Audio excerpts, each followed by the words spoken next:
Okay, we're ready to go. Mutes off.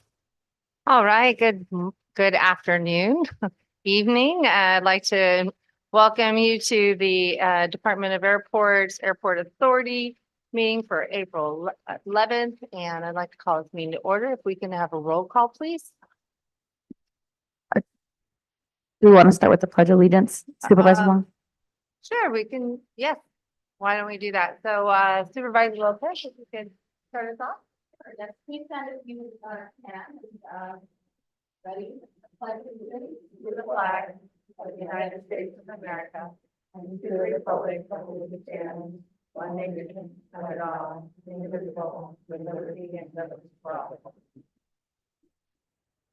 Thank you for that reminder. I think I'm still on the Board of Supervisors meeting. We do roll call first. So now we can do the roll call. For Camarillo Authority, Chair Kelly Long, Yes, here. Supervisor Vianney Lopez, Here. Vice Chair Tony Tremblay. Here. Council Member Susan Santangelo, and Public Member Scott Bear. Thank you. We have a quorum for Camarillo. And for Oxnard Authority, Supervisor Kelly Long, Here. Chair Vianney Lopez, Here. Council Member Bert Perello, Vice Chair Gabe Teran. Here. And Public Member Barbara Filkins. Here. Thank you. We have a quorum for Oxnard Authority. Wonderful. Thank you very much for everyone attending. And now to the agenda review. Mr. Freitas. Chairs, we do not have any adjustments or changes to agenda tonight. Great. And then moving on to the approval of the minutes for January 11th for Camarillo, if I can get a motion. It's been motioned and second. I want to make sure you got those names. And then a roll call, please. For Camarillo Authority, Chair Kelly Long, Yes.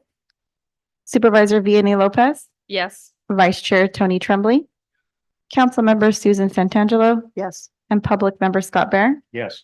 Thank you. The motion passes unanimously 5-0. And for Oxnard, do we have a motion or any changes to the minutes? We'll move to approve the minutes as presented. I'll second. Roll call, please. For Oxnard Authority, Supervisor Kelly Long, Yes. Chair Vianney Lopez, Yes. Council Member Bert Perello, Yes. Vice Chair Gabe Teran, Yes. and Public Member Barbara Filkins. Thank you. That motion passes with one abstention from Public Member Barbara Filkins. Okay, next up, we have our public comment. Is there any public comments for anything not on the agenda for either Camarillo or Oxnard? There's nothing online. Okay, so seeing, I'm sorry, Chair Long, we do want to read a section for the public comments. yes, please. Two members of the public who wish to address the commission/authorities tonight with the live public comments on any agenda item, please visit www.bcairports.org/meeting-calendar for participation instruction, streaming links, meeting IDs, and passcodes. For in-person public comment, please fill out a speaker card and submit it to the secretary before the end of the public comment period for items listed on the agenda. Speakers will be called to speak after the agenda item is presented. For our remote participants via Zoom or telephone, please accept the prompt to be promoted as speaker and unmute your mic when it is your turn to speak. In-person and remote participants will have 3 minutes to make their comment. Okay, so we have no public comments, so thank you very much. Moving on to new business, we have an item in Oxnard Airport, so I'll pass this along to Supervisor Lopez. Thank you, Chair Long. We have a presentation, the item 6A, the status report on the 5-acre and 7-acre development parcels at the Oxnard Airport. And so we have a presentation. Good evening, authority members. Here to make a presentation tonight are both developers who were successful in the fall of 2022. One for a 5-acre parcel and one for a 7-acre parcel. They're here to make a brief presentation of the status of their project and show you a little bit about their plans. The first step will be Charlie McLaughlin with Aspen Helicopter and Fly 805 Group. Ready? Okay. The second will be Peter Lezak from Urban Air Mobility. that the first slide or the second one? That's the first. Can I have the first slide? This Did is, you already put it on? that's the first one. Are you sure? Yes. Okay. That's what I got. Well, it's, the name of the project's Fly 805 by basically Aspen Helicopters. And just, a little bit about Aspen Helicopters. We are not from, Aspen, Colorado. The logo depicts the eagle, which is everything great in this country. The leaves depict the seasons. And what you don't see are the roots of the tree, which spread out for other smaller trees. It's slow development, that type of thing. The next slide. Yeah, we started in 1979 in Camarillo, actually right behind the sheriff's department, the alleyway. And then we moved over to the lean-to, which is now the Commemorative Air Force. Then we moved to Teal Club Road in the early 80s. And now we're across the street on the west side, or basically on the east side, 5th Street. We are in Hangar 1 right now. And the next slide. This is where you have our fixed wing airplanes. We have our helicopters at the base of the tower, which is midfield. And the next slide. We also have 2 hangars at the west end. Okay. And the next slide, please.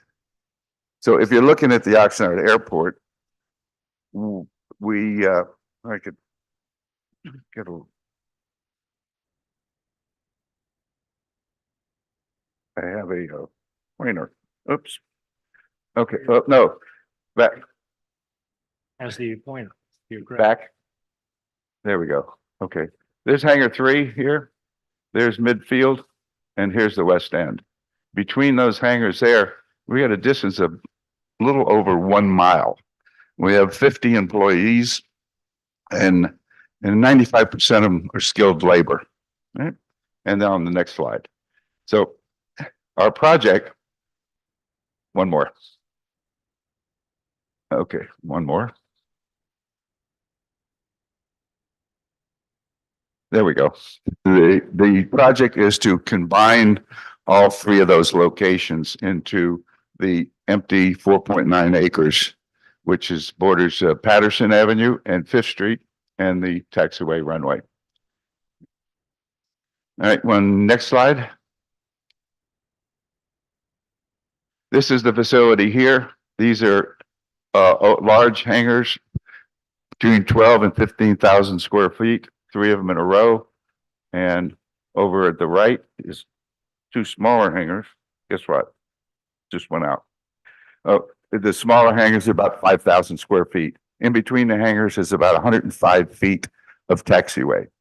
And we have open ramp on the top, open ramp for fuel service on the bottom, and parking all the way around.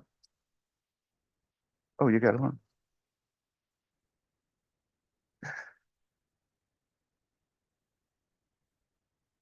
Yeah. Oh, there you go. Okay. Yeah. These are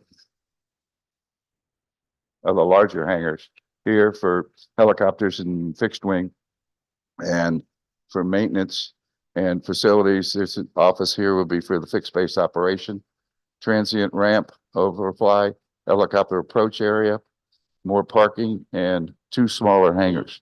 And there is room for maybe put another hangar here, another there, depending on the what we anticipate, that type of thing. But it's all a combination of bringing us the whole company together. Okay. And the next slide, you'll see profile views. These are looking right into the hangars. These are the doorways to the 3 larger hangars. The fixed base operation, which is right in here. The back profile, it'll have access doors. The 2 smaller hangars here, back, and that's about it.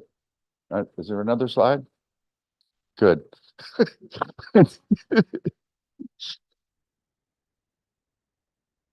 Am I good? Okay, thank you. All right, and no questions? Hold on, I don't know. Any questions? We'll open it up to board members. Yes, Ms. Bilkins.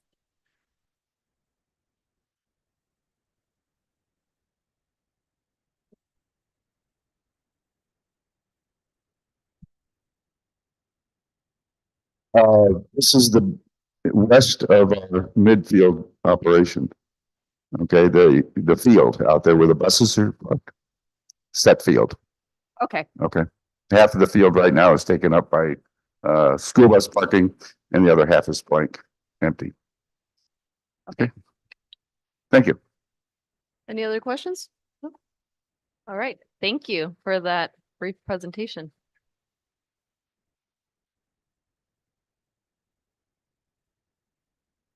Good evening. I'm Peter Lezak. I'm a land use planner. I'm here with Urban Air Mobility. For a little background, Urban Air Mobility is a airport services and hangar development company. Our group is currently working on 3 different airport location development projects. We see every airport that we work on as being a unique and different location.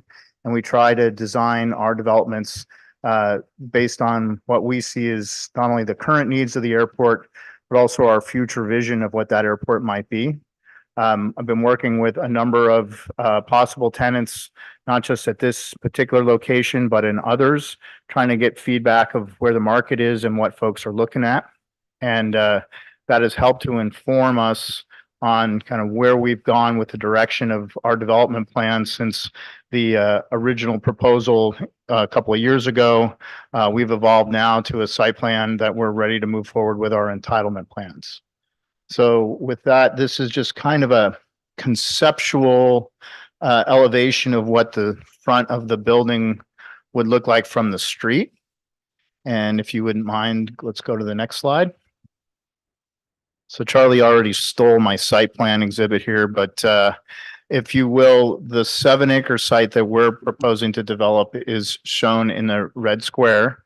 You've already seen this because Aspen Helicopters uses this as the Oxnard Jet Center. This is where they keep their fixed-wing airplanes currently in building number 3. So for those of you with the Oxnard Authority who know the airport well, there's 2 existing buildings on this site. Buildings 2 and 3 are some older hangars that are existing right now. And part of our development plan is to replace those existing hangars and add additional development, new hangars to the development based on the airport, based on what we see as the current and future needs of the airport. If you would, the next slide. So here's my overall site plan concept, and hard to see down in, see if we said center one. Was that me?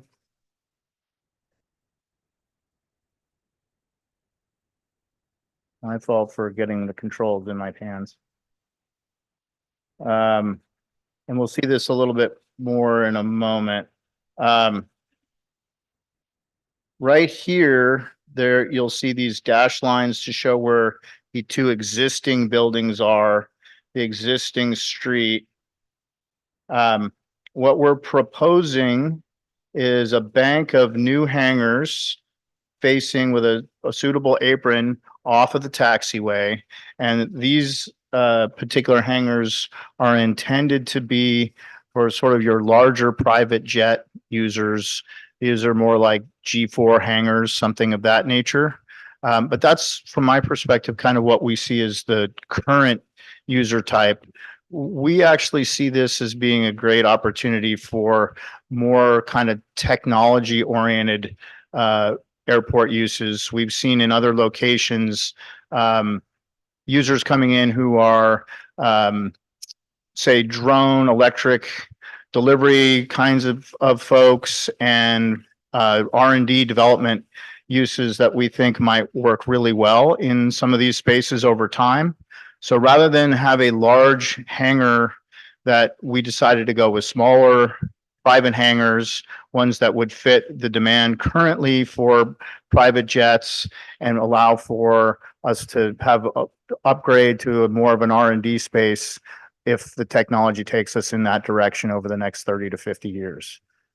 In order to facilitate that, we went with something a little bit more traditional in the lower section, where you'll see we did two banks of smaller hangars. These are sort of the 5,000 square foot hangars, something similar to what Charlie showed in his exhibit, which is these hangars are small private hangars.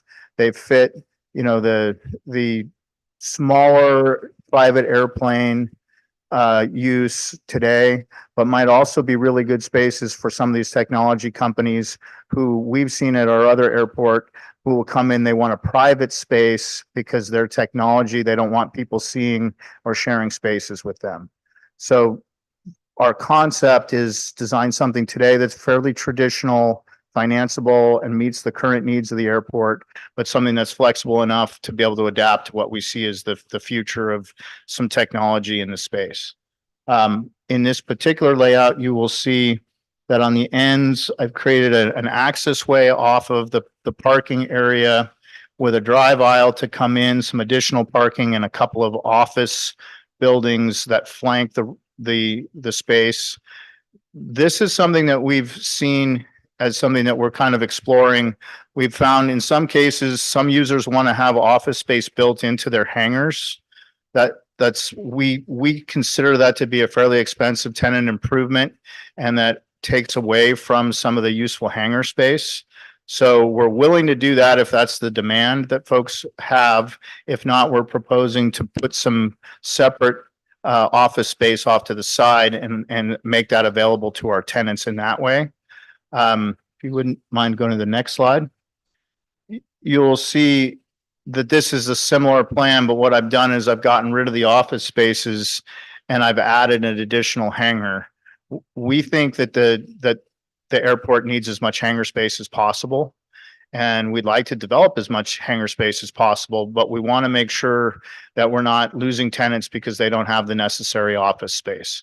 So we're kind of still playing with this, but this footprint allows us to do either or, whether it's on site or we even utilize some office space in another location. So I'm going to go ahead and talk you through a little bit of how we see the development happening, because this is what we're doing at other airports right now, and we think it's fairly important. Go to the next slide. Because those two buildings are existing and they have tenants in them, and because there's some utility development phasing that wants to happen with the site, it's easier to put your underground improvements in and start building some hangars. And then when you have those hangar spaces available, you rent them and then you work on your next phase of hangars. So for us, what we're proposing is we would start closer to the runway, go ahead and build the first office building along with this first row of hangars. We're calling that row, 1. And in that row, we would have some private jet spaces and be available to have some R&D space if we can find the right tenant for that. That will give us time to work with the existing tenants and give Aspen Helicopter, if they move forward with their development, time for them to work on their development so that he'll be able to relocate out of this existing building number 3 where he's sitting. And then go ahead to the next slide. That would allow us then to go ahead, start building our next row of hangars while we're relocating the tenants and while we get in and start demolishing these buildings. That next row of hangars would not be able to be operational because we need to, until we get the existing buildings out of the way. As you can see, the hangar doors and the future taxiway are in that space. And then the last slide, the next slide. Then you would see we would build out the remaining phase of the project and build the last office space or additional hangar. Again, I like this office space in this location because it gives sort of a front door to the project as you come in, is sort of that conceptual elevation you saw at the very beginning. Makes it feel like, hey, here I've arrived to this location and a place for you to come in. But as you can see, this gives us time We don't end up with all these hangars all at once. So it gives us time to work on our tenant lease program as we go, allows us to build interest in the project and be able to bring folks in, gets us some smaller hangars sooner because I know there's a lot of demand for that. And then allows us to build out the rest of the project once we're able to relocate the tenants. So from our perspective, we wanted you to see how that all would work as we move forward with the development. And then our last slide.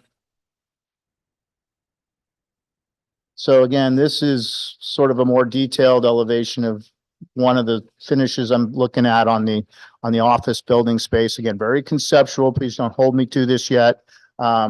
We're still haven't moved into, we're about to move into the schematic phase. Then we'll start working on our entitlements, working with county staff. But we're very excited to be moving forward and working with the Oxnard Authority.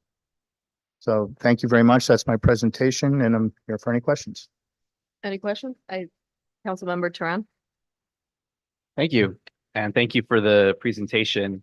I just have a couple questions on this, and mainly for the benefit of the public and just so we can have it on the record. When we look at the proposal here of the larger hangars and the smaller ones, I'm just wondering from your developmental lens, from just kind of looking at demand, are we currently seeing demand for this type of use, especially the larger proposed hangars at Oxnard Airport? And, is the development meeting an existing demonstrated need, or are we doing this in anticipation of projected demand in the future? So that's a great question. And what we struggled with were actually the original concept were larger kind of common hangars. And what we found is we started to talk to some prospective tenants is they wanted privacy. And if they were sharing a hangar space, they would not be able to pay as high or interested in paying as high a rent. This is very expensive development cost. So we're trying to meet a very specific kind of future targeted need.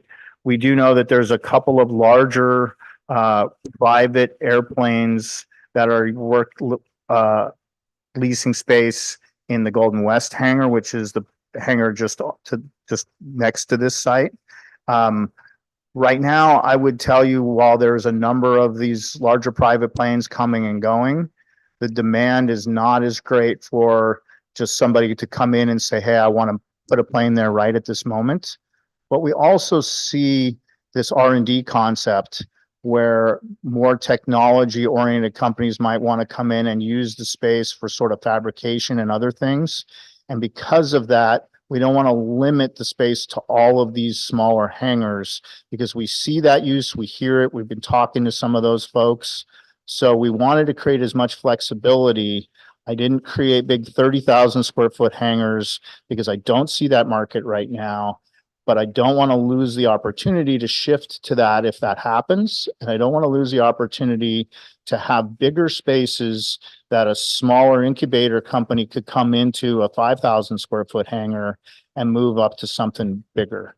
So I'm sort of straddling today's world of what aviation needs are and what we see as the future. I mean, this is a development that we see as being 30 to 50 years of useful life. We're trying not to just be focused on what have we done in the past 30 to 50 years. But I'll tell you that having worked with enough, tech companies and in the Silicon Valley, just coming and having that kind of a vision is not financeable right now. Right? We have to still be able to say this is what the market would need. So I really think that there's great demand for the smaller hangar spaces at this moment, but I see the combination of the two. And if we could create some users who are traditional, have some spaces for some people who are private hangars, but I think if we create an incubator space and it can be some kind of a tech space, we're going to get some move up from the one or the other. And I also think that they're not making any more airports anywhere else. And so over time, we're going to see more private jets and others who maybe are going to other airports like Camarillo. Maybe you're going to start to see more of that demand here at Oxnard. Great. Thank you for that. I appreciate that comprehensive and kind of future looking view on it.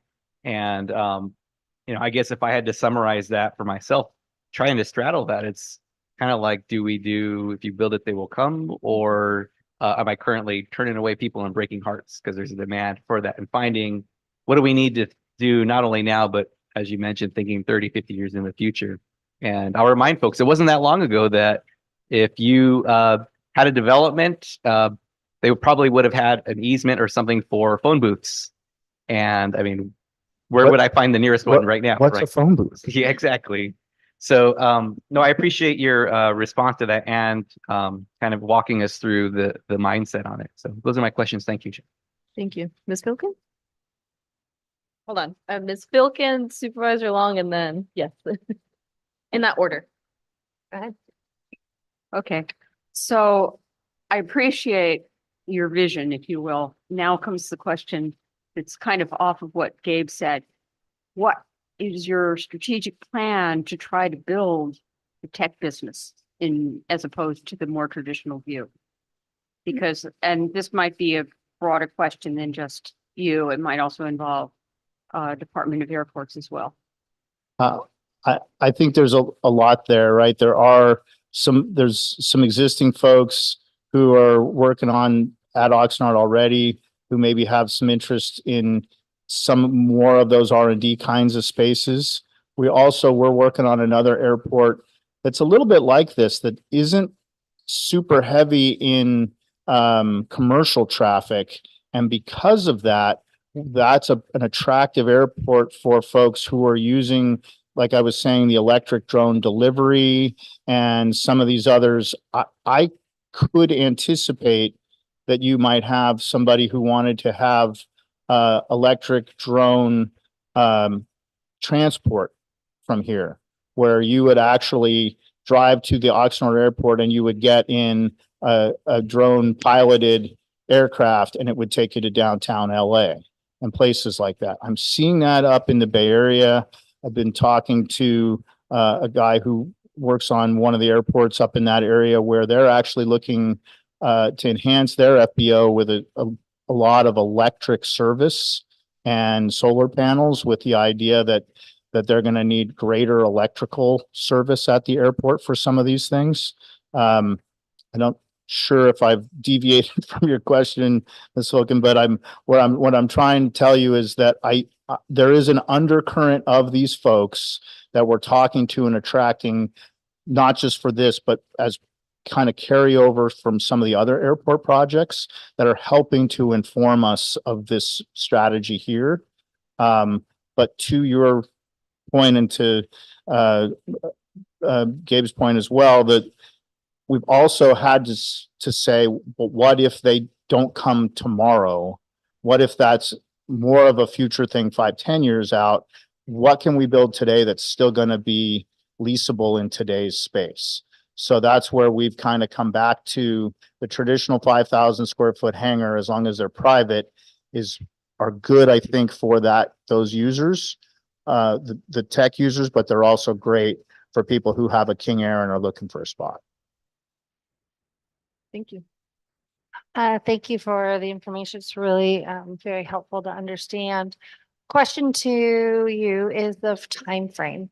So you have 3 phases. Construction takes a lot of time, code compliance, all the different stuff. What is the beginning and the end? How long do you think that this construction is going to take? So I'll tell you, I've had good conversations with county staff. Staff has been very supportive. The FAA and their review takes some time. The actual kind of entitlement and review of the schematic plans in that part takes 12 to 18 months just itself. That's what we're kicking off right now. We'll see how that goes. And, I've done this a number of times, so we can see what we can do to move that fast. But that's the first piece. Then you have to create all your construction documents. What I've tried to do is have a set of design buildings that are repeatable in a particular way, so that when we get a crew of contractors out to do the work, they continue to move, across in a productive manner. So it probably takes 6 months to a year just to get all the construction documents approved. Fire department's a big piece of that. So we're probably not breaking ground for 2 or 2.5 years because of the way this process works. I then will tell you, the principal of our group is a guy named Mark Scott. He's part of a very successful general contracting company. Building the hangars is not that difficult. These are things that we can build in about a 6-month period of time. You work your way productively, as I mentioned, you build your foundation, you kind of work your way through. We'd have a gap, like we might do, it might take us 6 to 8 months to do the first phase. And you might not see anything in that second phase until we get there. What will dictate the time frame between those gaps? The market. If we start to building hangars and there's a there and people start to respond and we have tenants just screaming at us that they want to move in, we'll probably move into that second phase faster.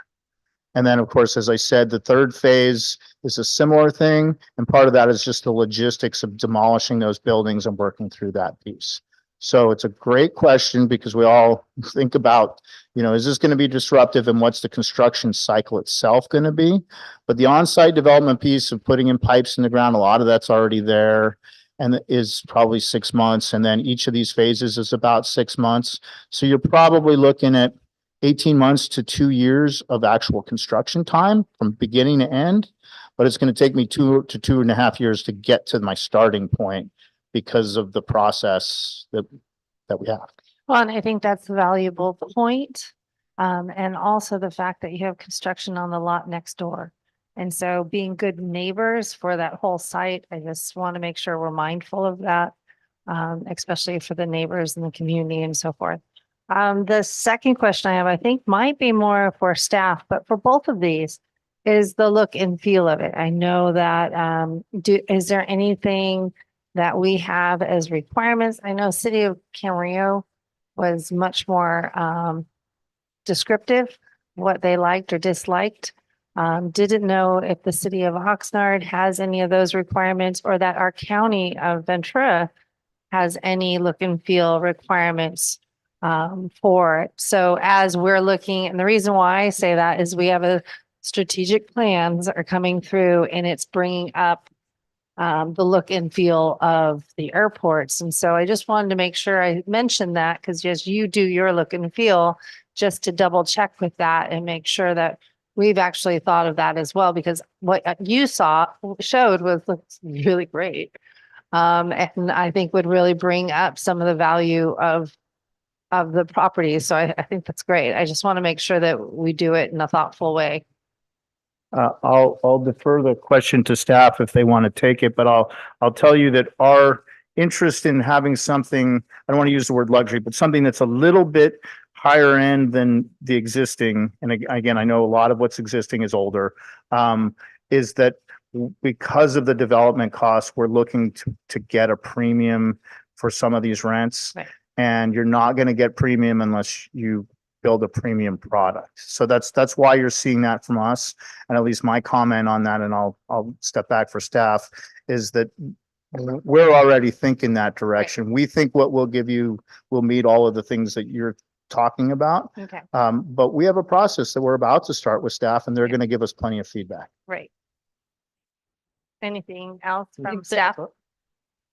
Just wanted to mention the sustainability portion of these projects is that, and that was in the RFP originally, was the considerable devotion to sustainable energy and other sources of power, for example.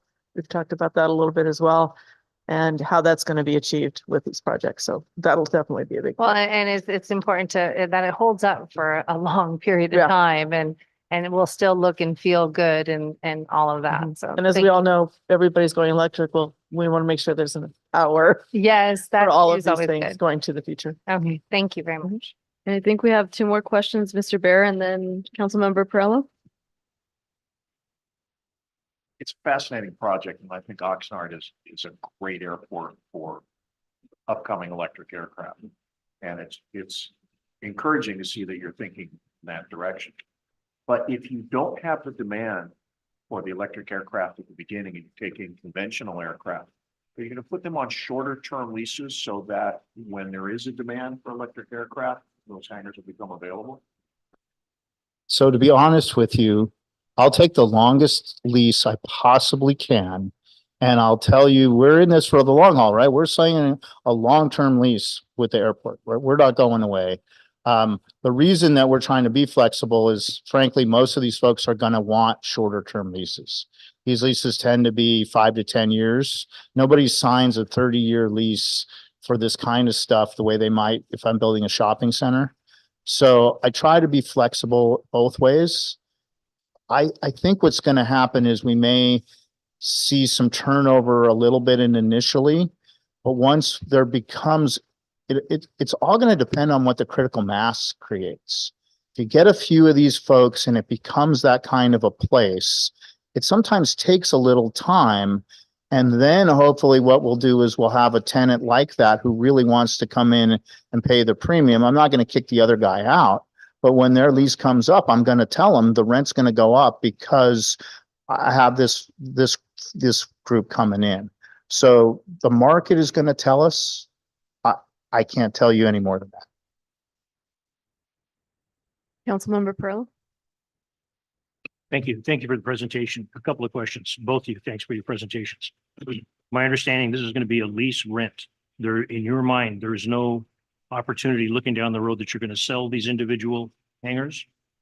I wouldn't say that because, again, I think the similar comment is if someone came in and made us an offer we couldn't refuse, I think the market could dictate that. But we're going to have an underlying lease with the county, right? So those terms will be all subject to approval from the county.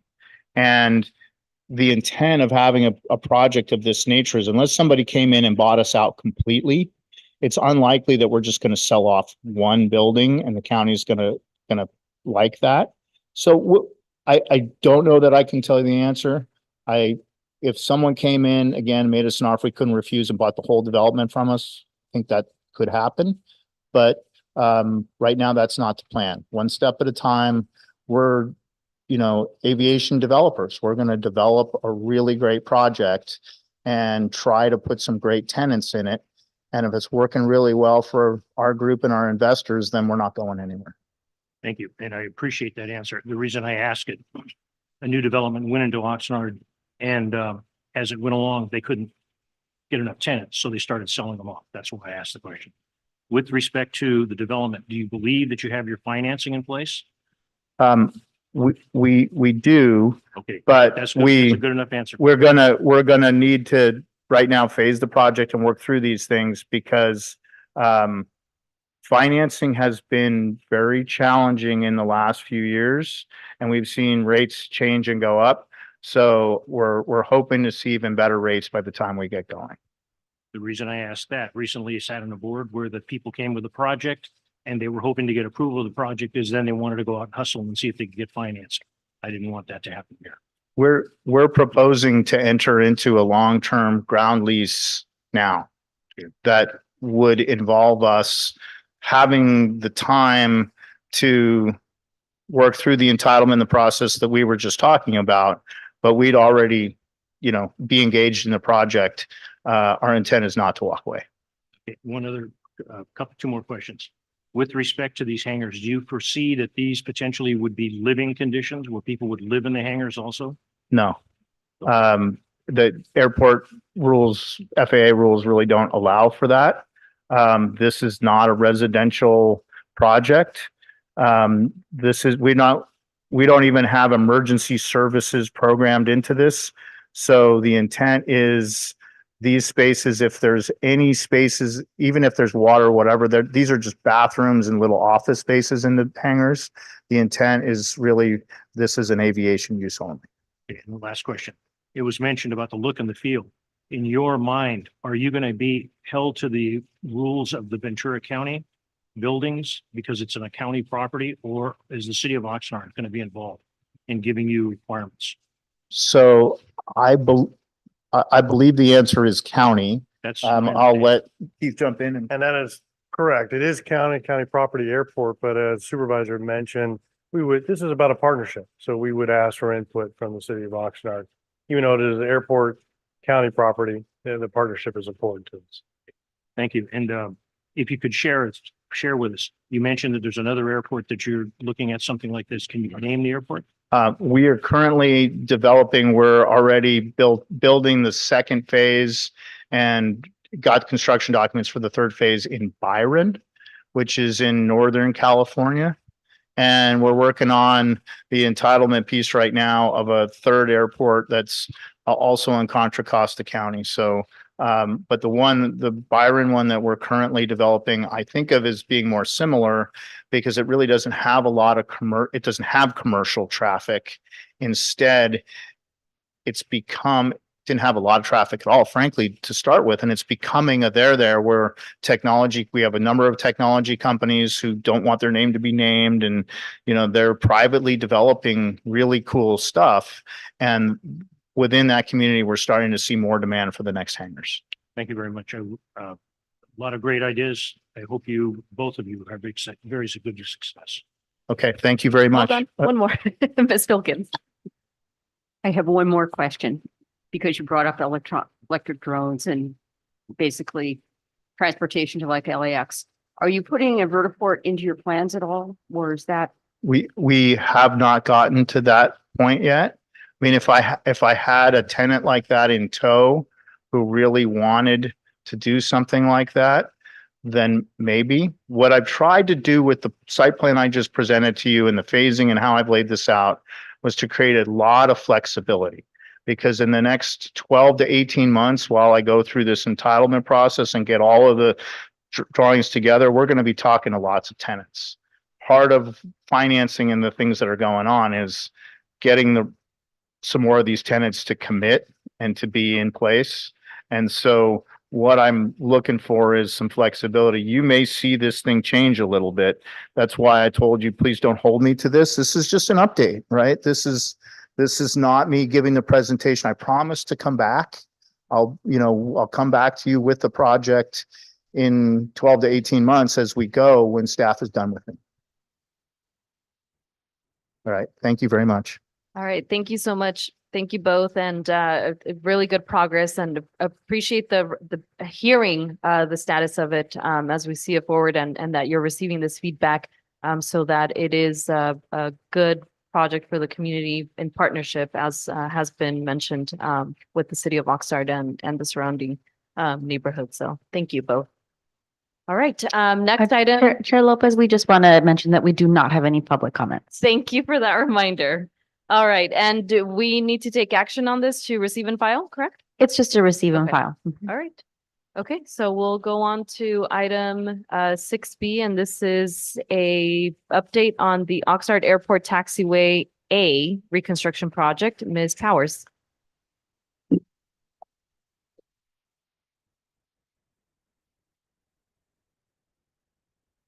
Good evening, chairs, authority members, Erin Powers, Projects Administrator for the Department of Airports. I'm happy to be here tonight to update you on the reconstruction of Taxiway Alpha, which was formerly known as Taxiway Foxtrot.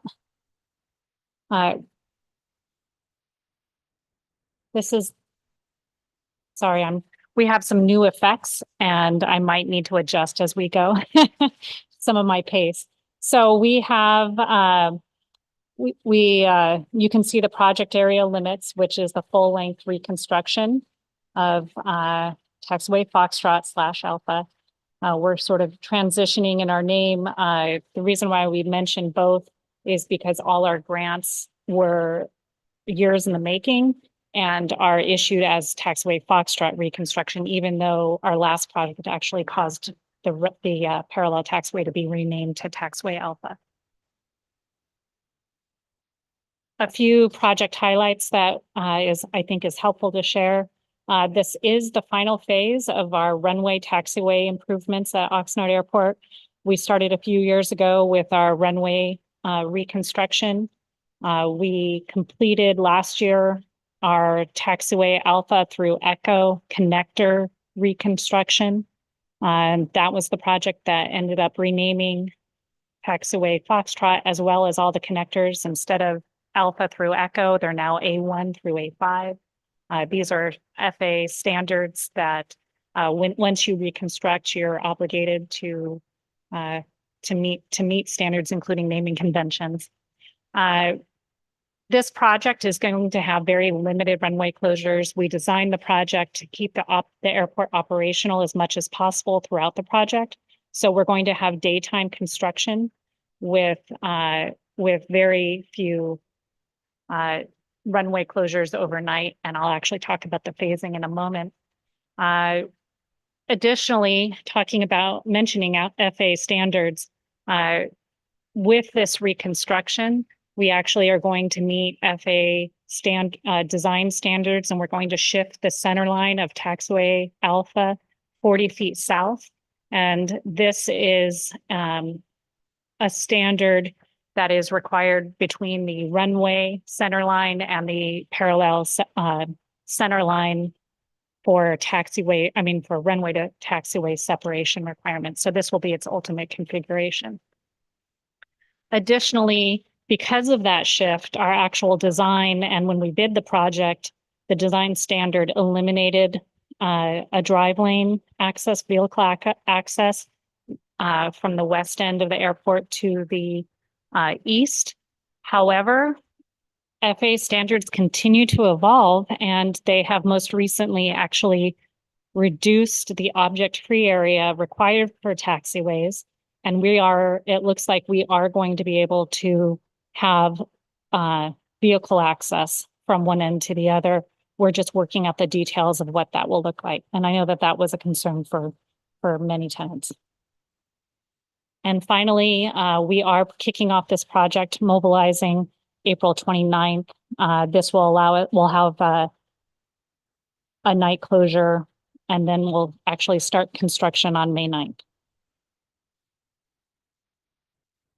So the Oxnard Airport is, the construction phasing includes 3 phases for a total of approximately 90 calendar days of construction. We're anticipating up to 4 nights of those runway closures we mentioned. And we'll just jump right into the phasing. So for phase 1, this is the blue area is going to run 28 calendar days. This area encompasses Taxiway Alpha 1 and Taxiway Alpha 2. I'm mentioning this in particular because ideally we would have broken this up so that aircraft, as they circulate and use the airfield, wouldn't have to back taxi as far during this closure. However, there is a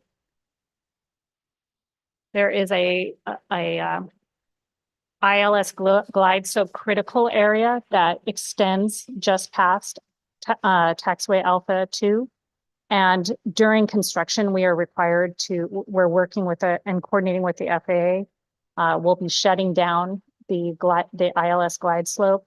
And we will be shutting that off for 28 days. If we were to break these taxiways up, we would extend the length of having that shut down. And this is a navigational aid that we would like to have up and operational as soon as possible.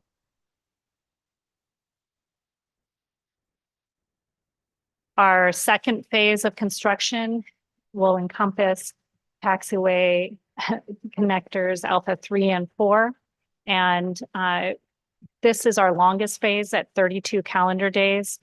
This is a project that, we will have aircraft that will be able to operate, and they will have to, and we're working with the tower to make sure that the alternate pathways are all understood for them to give directions to pilots. We will have a time, and it may be the 32 calendar days. We're still working this out. Because of this area that we need to reconstruct, there is some elevation changes.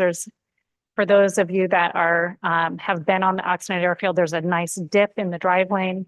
So as we shift the taxiway down, we have to do some elevation work.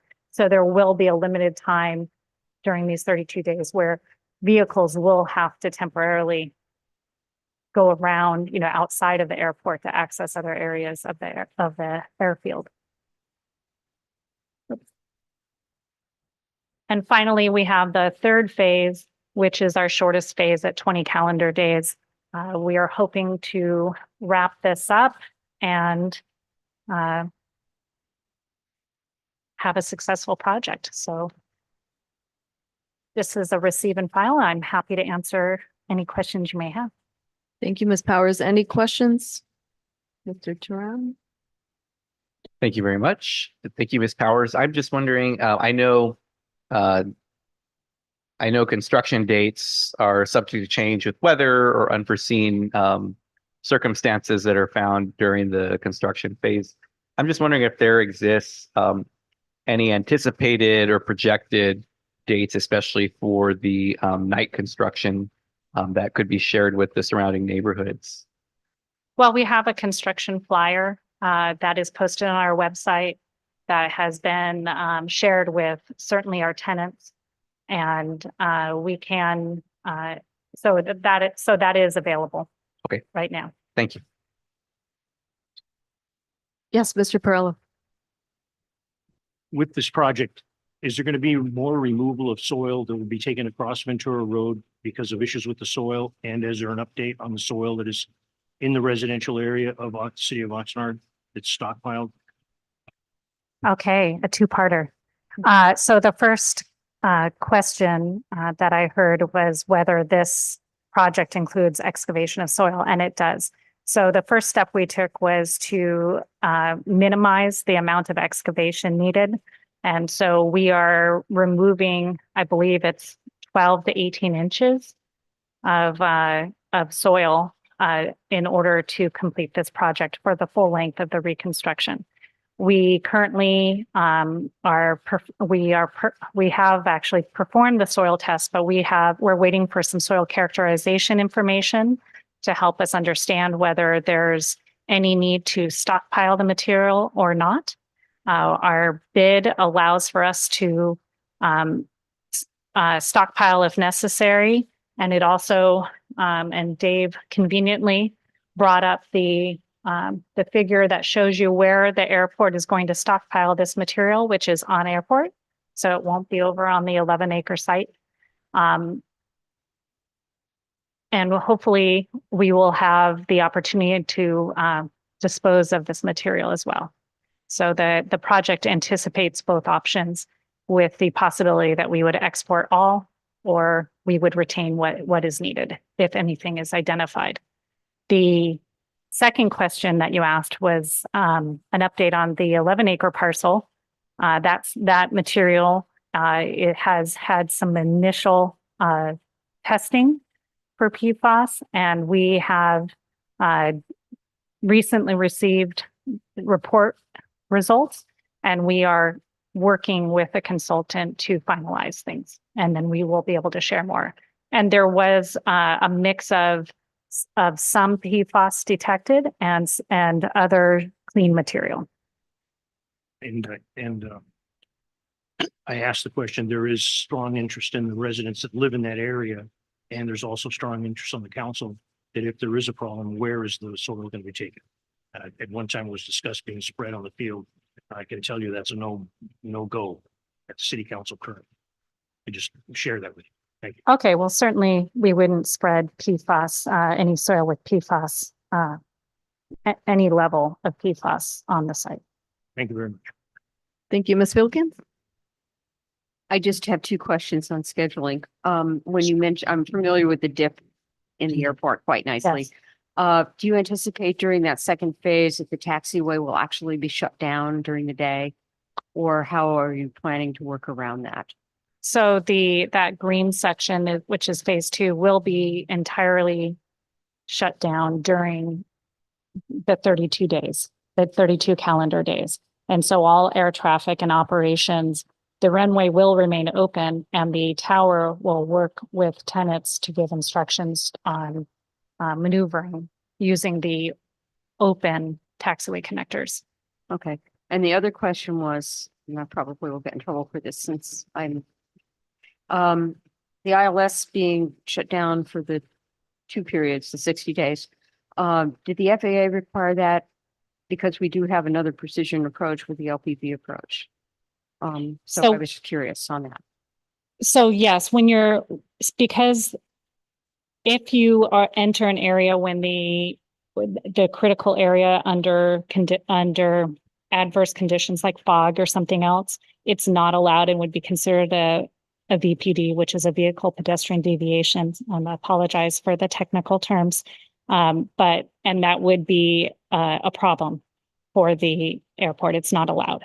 So in coordinating with the FAA, it is, we will be shutting it down, but it will only be for the first 28 days because we are taking care of that area first, and then it will be up and operational for the remainder of the project. Absolutely. All right, thank you. I don't see any other questions. So, and do we have any public comment? We do not have any public comment. Thank you. Thank you, Ms. Powers. Thank you. So with that, I will hand it back to Chair Long for Camarillo Authority. All right, so now we have our receiving file for the staff update on the current airport layout plan. So Mrs. Powers, back to you. Yes, thank you. It's my pleasure. I'm really here I'm going to go ahead and advance. Share an update on the Camarillo Airport layout plan update. Specifically, we wanted to share information about our February 20th, 2024 meeting, as well as the remaining steps before submission of the ALP document to the FAA. We did.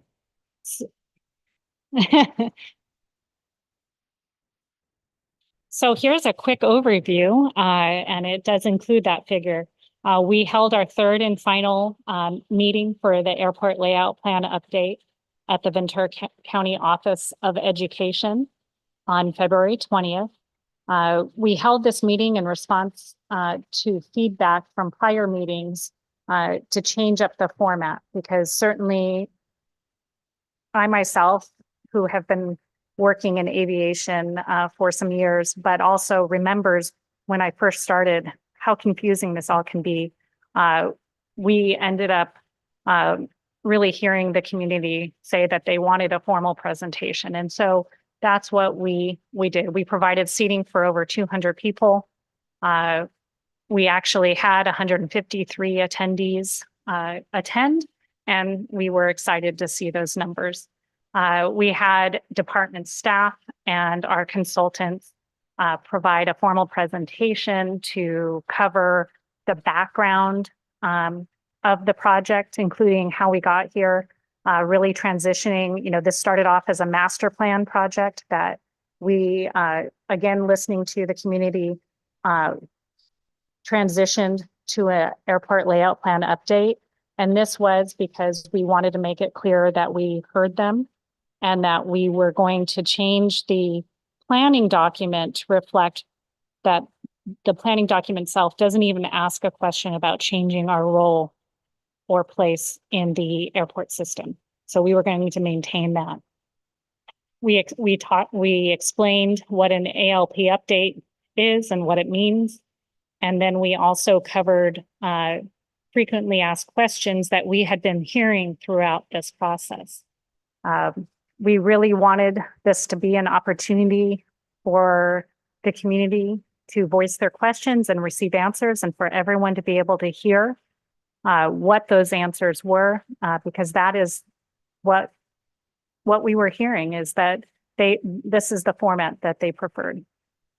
And we also determined, from the start, that we were going to answer all questions with no set timing for the meeting to end, maybe just getting kicked out of the building, but we weren't going to end it prematurely.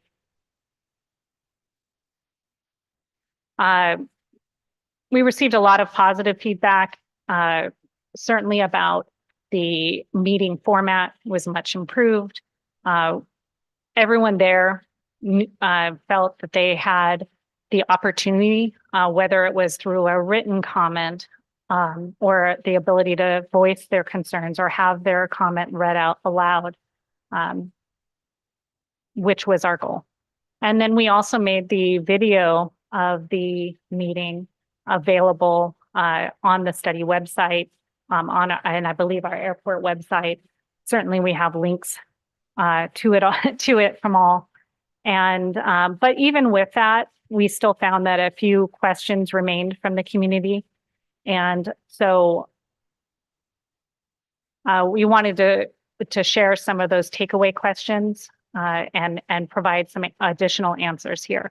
And so just starting with the first question, does approval of the airport layout plan by the FAA usher in additional flight activity that should be addressed in the Part 150 study?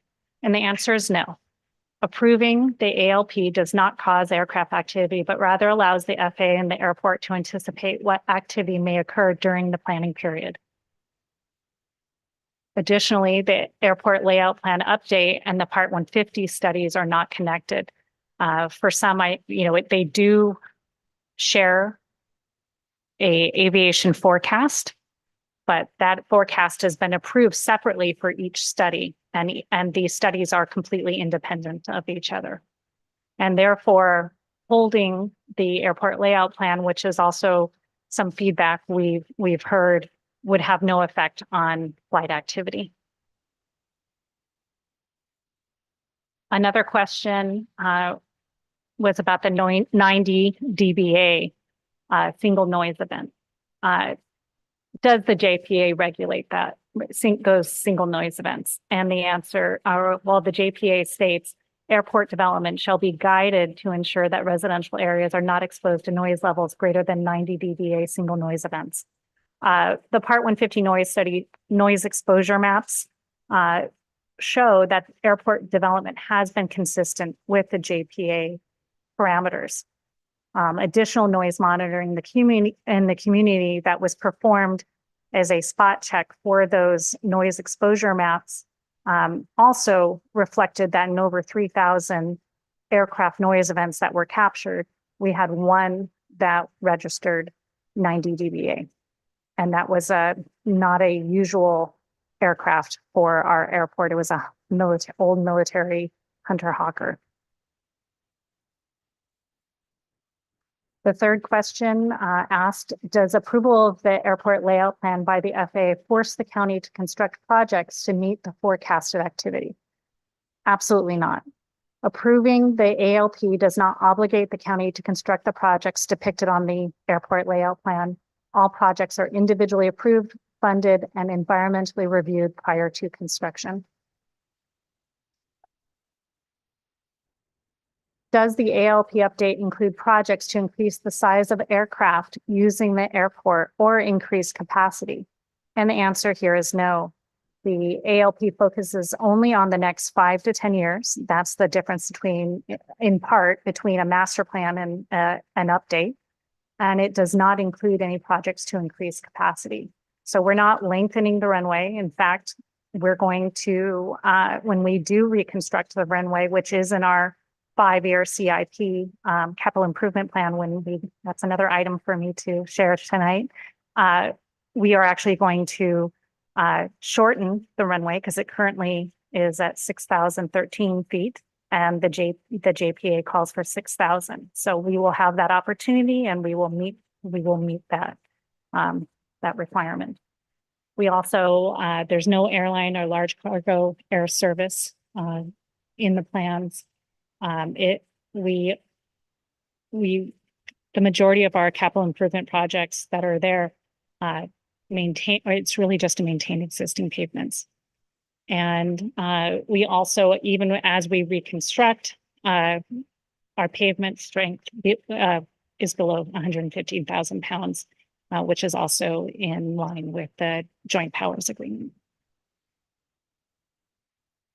And our last takeaway question was, why wouldn't we wait to submit the ALP to the FAA until the Part 150 and a flight path analysis is submitted and approved? And mostly this is because we would be out of compliance with the FAA requirements which could lead to our critical funding for this infrastructure being threatened. Additionally, the planning grant that supported that initially is nearing 4 years and will expire in August. We are, the FAA, of course, wants us to submit it before then. And a lot of the infrastructure projects that we have coming up are on a level that is too expensive to fund locally. And we need their help. And we only keep seeing construction costs increase every year, which you'll see with another project we actually have before you as well tonight. So just very quickly, I just want to talk about a couple of the accomplishments for the airport layout plan update. Once we transitioned to an ALP update, master plans have a very public process. Airport layout plan updates don't.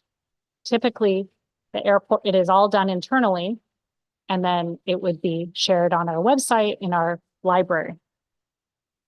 In this case, because of the background of this grant and the master plan where we started, we felt it was really important to rebuild trust with the community and for transparency's sake, to let everyone know what we've been doing every step of the way. And so we actually have held prior public outreach meetings that covered, in the first public outreach, we covered the first 2 chapters, in the second remainder chapters, and then we added the third meeting to do a full overview in the format that the community was wishing to see it.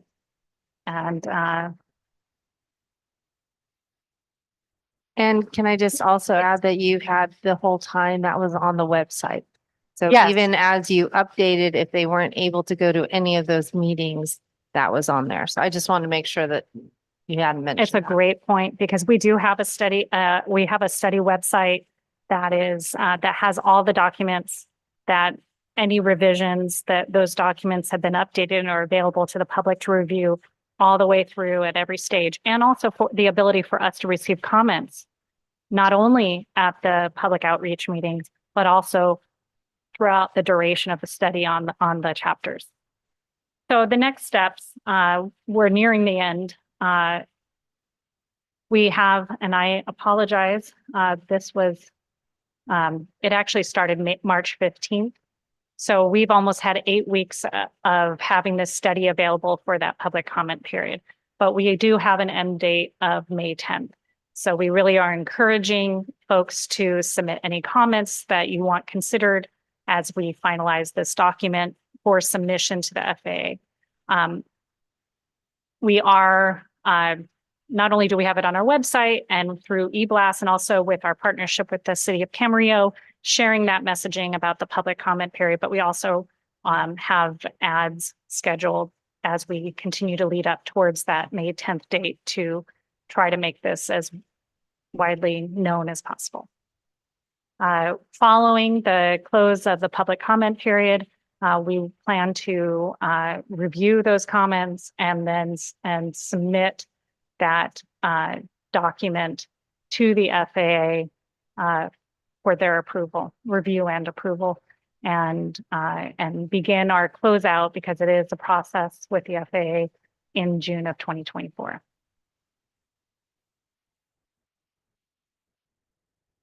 Okay, whoops, I jumped the gun. Okay, so I'm going to first ask, are there any public comments on this item? None? We have no public comment. Okay, and then open it up to any of our commissioners. Any questions? I personally would like to say I attended the last event. I thought that was just phenomenal. We had all sides, those that are really interested in the noise study and what planes are there. And then we also had companies from the airport there as well, having dialogue, talking about its situations. I thought was really important for all of us to know. And I wanted to say thank you to the staff. You guys did a great job. I know it could be very hard when you have all these people staring at you and they have all these different opinions, but to listen is really crucial, because I was at the grand jury yesterday and airports, of course, and noise in Old Town. And I really appreciated the conversation because we all are having it, whether it's on the sidewalk, walking in the grocery store, but having the information out for people to attain and understand is really important. And I really appreciate the extra work in doing all this to really engage the community about what our airports really are about. I think that was really important. I know City of Camarillo had this on the item last night. Yes, 3.5 hours. So repetition is really important for us all, and for building trust. And so I really wanted to say thank you very much for the partnership between the City of Camarillo and the county to really make sure we're doing what's right for the airport and also what's right for our community members.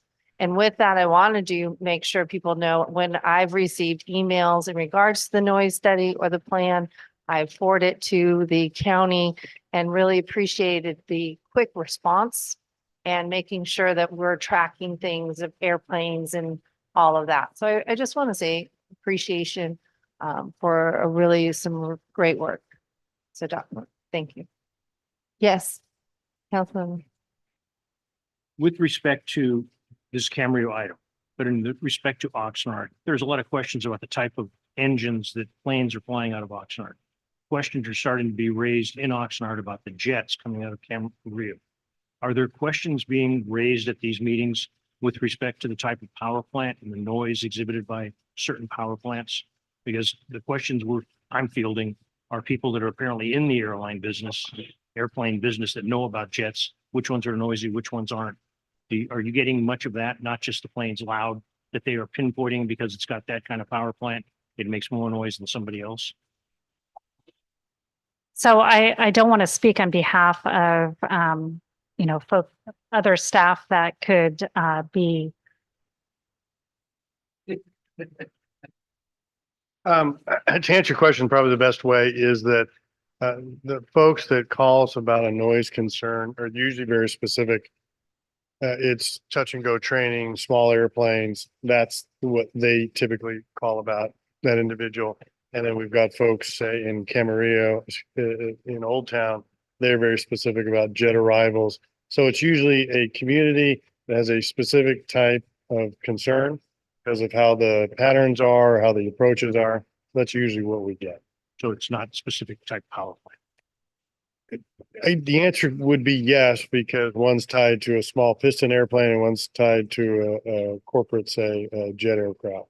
So it is, but it's usually the type of airplane that's flying over or near their home. That's usually what the focus is. Thank you very much. That's my only question. Thank you. Are there any other questions? If not, this is receiving file. Thank you very much. We'll now move on to the approval of the plans and specifications for the runway 8-26 Centerline Taxiway 8. Thank you. I have the pleasure of this being my item as well.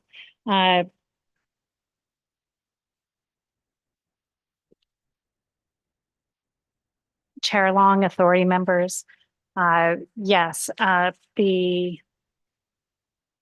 staff recommendations before you, I'm going to go ahead and just touch each recommendation very briefly, is that we are requesting that you recommend to the Board of Supervisors that the approval of the plans and specifications for the subject project along with the addendas 1 through 3, that you recommend the board find the project to be categorically exempt from SEQA, that you waive any minor irregularities in the bid and award a contract for the base bid schedule 1 and 2 work, and also authorize the director of airports or his designee to execute the subject contract if awarded. So this construction project, or this construction contract, excuse me, is for the repairs and improvements at the Camarillo Airport, which are needed to maintain critical airfield pavements as well as some pavement markings. In particular, the project includes a mill and fill along the length of the runway center line, or 8 feet on center. Additionally, it includes repairs here in red and then along Taxiway Alpha, as well as pavement marking improvements in the green area, which we have quite a few. So just to give you a rough idea, the work is expected to be completed in 30 working days with approximately 7 nights of runway closure.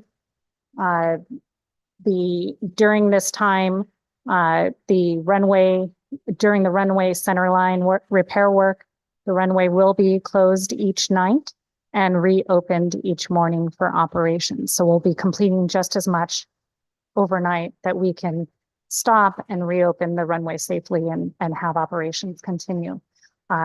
Simultaneously, we will have Taxiway Alpha, some of the repairs happening there. And Taxiway Alpha is anticipated to be closed during the duration of the improvements. We are seeking your recommendation to the board to authorize the airport to award a contract to Granite Construction Company in the amount of $2,995,393. I want to move to the yes, to our project bid tabulation slide. The bids for the project were opened on November 30th of 2023. We did receive one bid for the project, which was approximately 38.7% higher than the engineer's estimate of a little bit over $2.1 million. November 30th it's been some months. And I just wanted to let you know that the reason for that is that the airport, in its evaluation of whether to bring this item to your authority and then later to the Board of Supervisors to either recommend rejection of the bid or acceptance, we took our time to really figure out what was going on and what made the most sense. And, just to let you know what we did look at, we were very thankful to have a good partner in Granite in that they were willing to look at possible value engineering options on the project. We did explore and they were able to come up with some options, but ultimately the savings and the amount of extra time needed to complete the project didn't make sense. We also looked at, as for a comparison, at the Caltrans contract cost database to compare material costs. And we found that the material costs that were in the bid were comparable with our bid prices. And really where you saw that difference was really mostly one line item, and that was actually our asphalt. So we had before we went out to bid, we evaluated our bid prices. We even increased them based on trends that we were seeing. But what we found was that we still weren't in step. And that is where the significant increase of the bid price from the engineer's estimate really lied with the material costs. We also spoke with other firms because we actually had 6 prime contractors pull our plans. We're familiar with several of them that have worked on our projects, and we were really surprised to receive only one bid. And we talked to them to find out, hey, what's going on? You pulled plans. Was there something about this project we could have bid differently? And what we really found out in those discussions is that really they didn't have the labor. Labor was an issue. Either they were too busy on other jobs and didn't have the labor to do it, or it was capacity issues. And so ultimately we realized that the bid in the current climate and market conditions reflected the work to be done. A lot of the higher cost in that asphalt area was really attributed to labor shortages in the construction industry, some of the volatility of construction material costs, difficulties in procuring construction materials, and the smaller scale of this phase project. By the dollars, you would think this is a large project, but in terms of the quantities of asphalt, it really was a smaller project, and unfortunately, the unit price is higher. And finally, the other factor for us in terms of waiting to bring this project forward at a later date is that we really don't have the time. In the 18-month period leading up to the end of 2023, we had to temporarily close Taxiway Alpha 16 times for repairs and patches because we do have failing pavement. And, you know, we've been patching this together and while we've been putting together the design so that we can finally take care of this. We do have a project in our 5-year plan to reconstruct the runway and hopefully the taxiway connectors as well.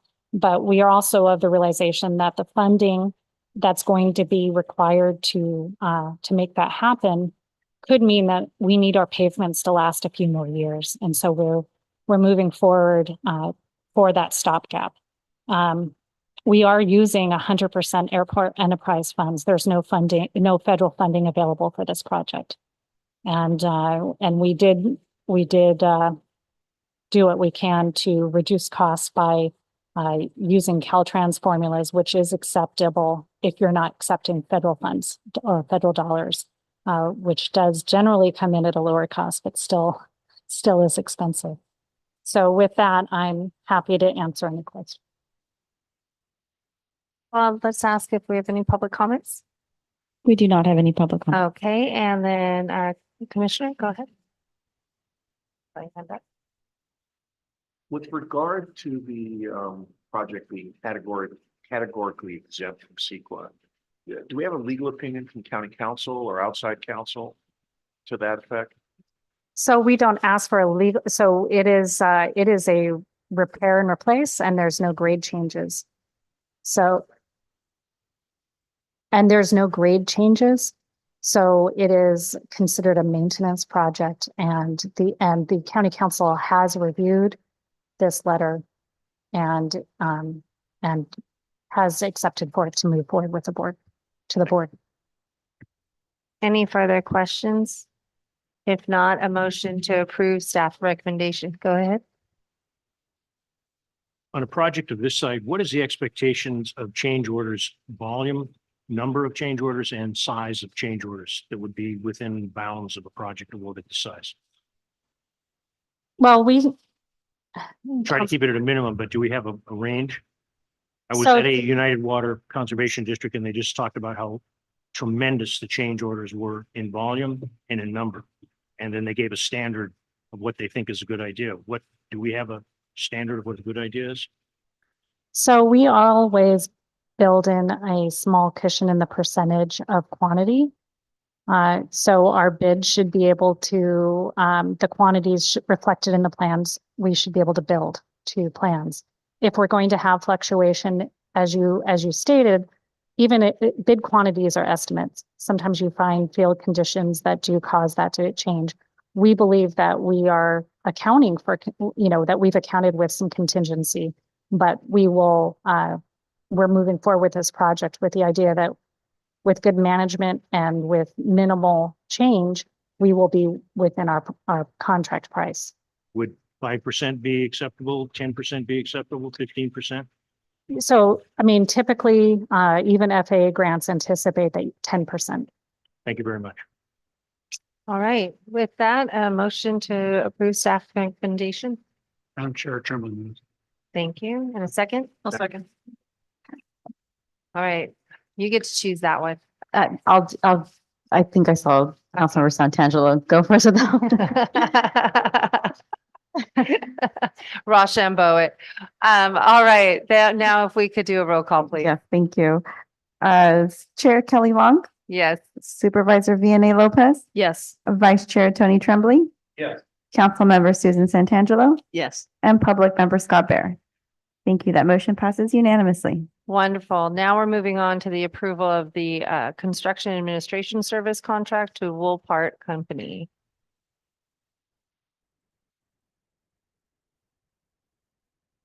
Yes, thank you.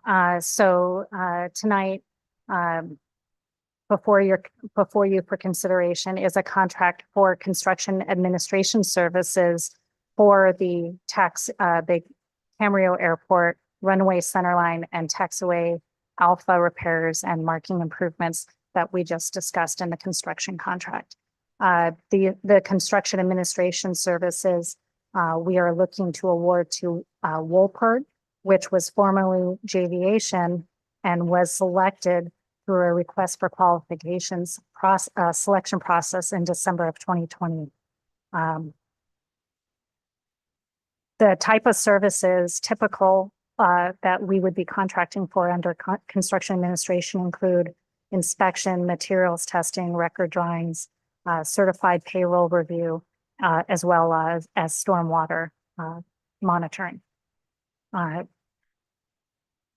The recommendations in particular that staff is requesting, your body recommend the Board of Supervisors is to approve and award a construction administration services contract to Woolpert in the amount of not to exceed amount of $190,486, as well as authorizing the Director of Airports or his designee to sign the subject contract. And I'm happy to answer any questions you may have. All right. Any public comments? We have no public comment. Any commissioners comment? Commissioner Pearl? Explain payroll review. Sure. So with any public contract job, we are required to make sure that the proper wages are allocated to the employees performing the labor on our projects. And so we require the contractor to supply certified payroll weekly, and we review that to be in compliance with state wage laws. Reason I ask that is because we've had union people come to our council meeting complaining about various things, and I just want to share that for the public that's listening. Thank you. Sure. Appreciate you do that. Absolutely. Any others? If not, a motion to approve staff recommendation. I'll move the suggested action. Been first and second. Roll call, please. Thank you. For Camarillo Authority, Chair Kelly Long, Yes. Supervisor Vianney Lopez, Yes. Vice Chair Tony Tremblay, Council Member Susan Santangelo, Yes. and Public Member Scott Bear. Thank you. That motion passes unanimously. Thank you. And now we have our approval of our 5-year capital improvement plan for Camarillo and Oxnard airports. Thank you. This will be my last item for the evening. Do you need some And water? then I get to share. It's starting to sound like it. No, I'm just saying, I'm Thank you. offering. Thank you very much. In order to coordinate the funding of capital improvements throughout the nation's aviation system, the FAA and Caltrans require airport sponsors maintain a minimum 5-year capital improvement plan. So each year, the Department of Airports updates its capital improvement plan and seeks your authority's recommendation to the board to approve that 5-year plan. And also we seek your recommendation to authorize the director to apply for grants to fund projects scheduled for, in this case, it'll be fiscal years 24 and 2025. I'm going to have one slide each for each airport in a moment that displays the projects that are listed in the capital improvement plan. But a quick note before I do, the capital improvement plan, it's important to note that it only includes airport projects eligible for federal and state grants. The projects on the capital improvement plan are listed in the order of highest priority, and there is no guarantee that any project will receive grant dollars or local funding approval in the year requested. So with that in mind, we'll start with Camarillo Airport. Over the next 5 years, we have some of our largest asks ever in terms of scale of project and funding requests. Typically, so the total project cost over the years is anticipated to be about $81 million, with 90% funding that we're seeking from the federal government. Typically, Caltrans offers a 5% match, but they do have a cap at $150,000. That difference is made up by the airport sponsor out of pocket. And those numbers are also all reflected in the airport share. looking at our projects, we really have two main projects over the next 5 years, and that includes the design and reconstruction of the runway and the design and reconstruction of the taxiway connectors. That's all shown in blue. Once we work through those projects, then in 2028, we will start the design for our concrete areas at the airport. And then we will take a break in 2029, recognizing all the funding that we've been soaking up.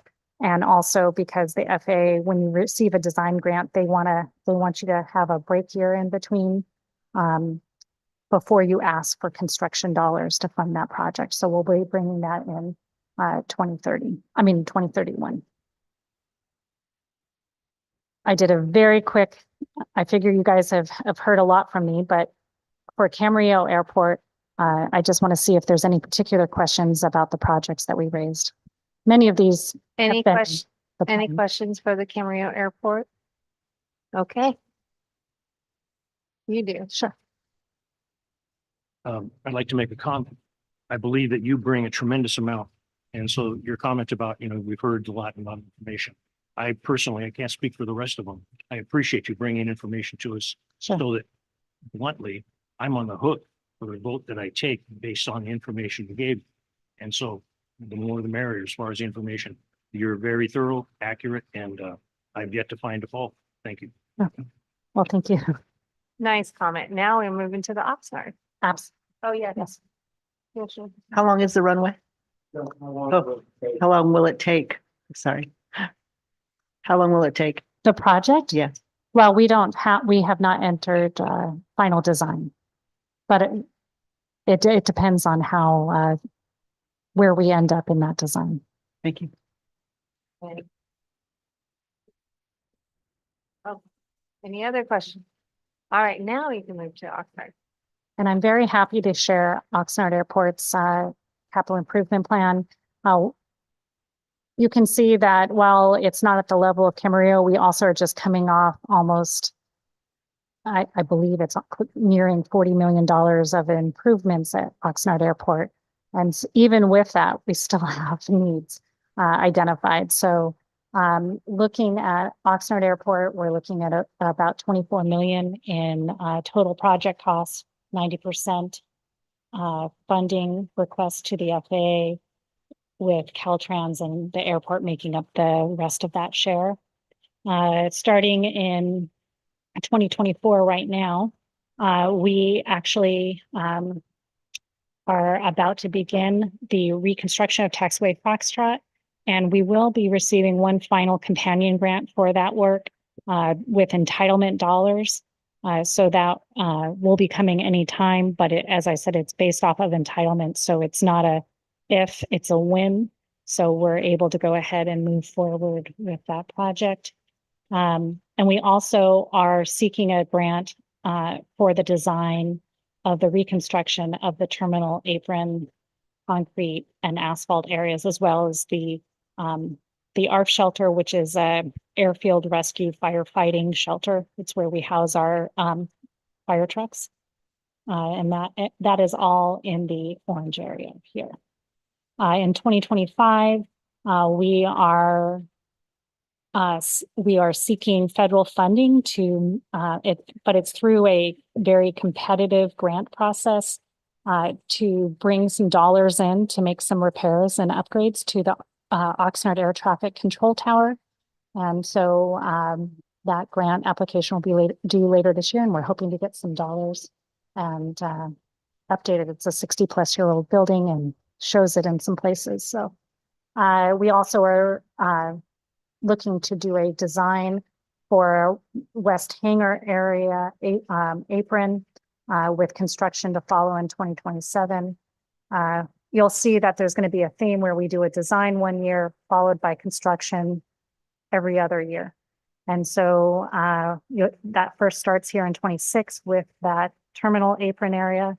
And then if we jump to 2027, We're going to do a rehab that was identified in 25, and then we're going to add a new design project for the central, to rehabilitate the central apron area, the executive hangar area, and the portion of the transit apron. All those are in yellow. 2028, another design project for the perimeter and terminal loop roads, and some of the airside area. And that's all in what I would call pink. And in 2029, we will be following up one of those earlier design projects to rehabilitate those aprons. And with that, I'm happy to answer any questions for the Oxnard capital improvement plan. Go ahead. Thank you. Thank you for all the information on that. Aside from Taxiway Foxtrot, Taxiway Alpha, of the proposed CIP projects in there, which of those, that I know they're all prioritized Yep. and they all, have their merits and what we need to do when. I'm just wondering which of those do you think is kind of the highest dollar amount or highest investment in capital improvements that the airport would be looking at? And my follow-up question to that is, what is our, if you wouldn't mind repeating, what's the anticipated grant funding or funding seeking strategies for that particular project? Okay. I'm just going to take a moment for a second here course. to.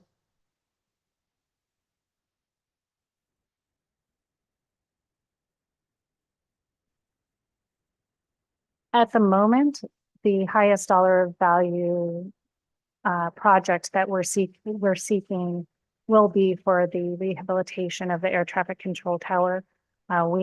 Based on a facility assessment, we're looking at over $2 million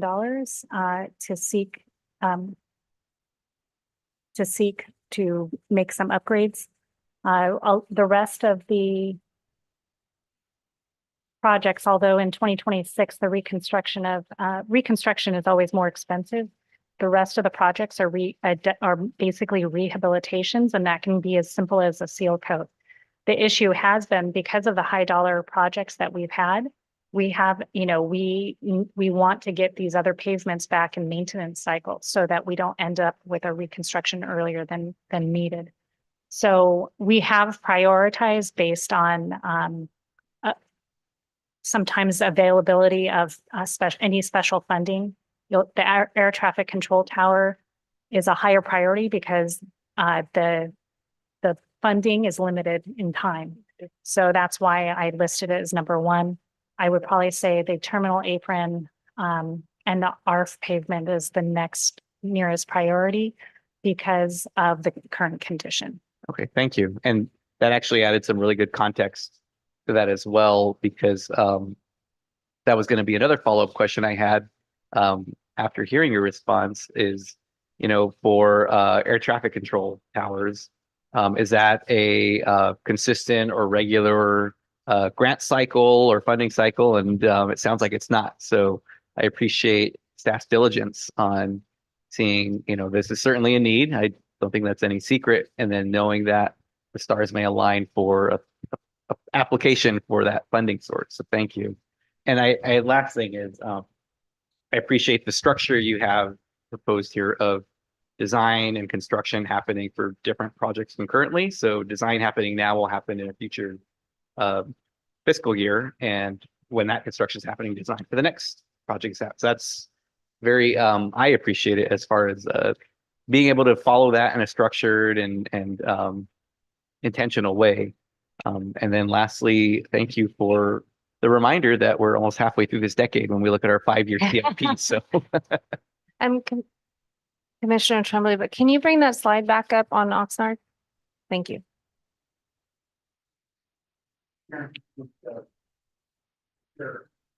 Speaking to the microphone.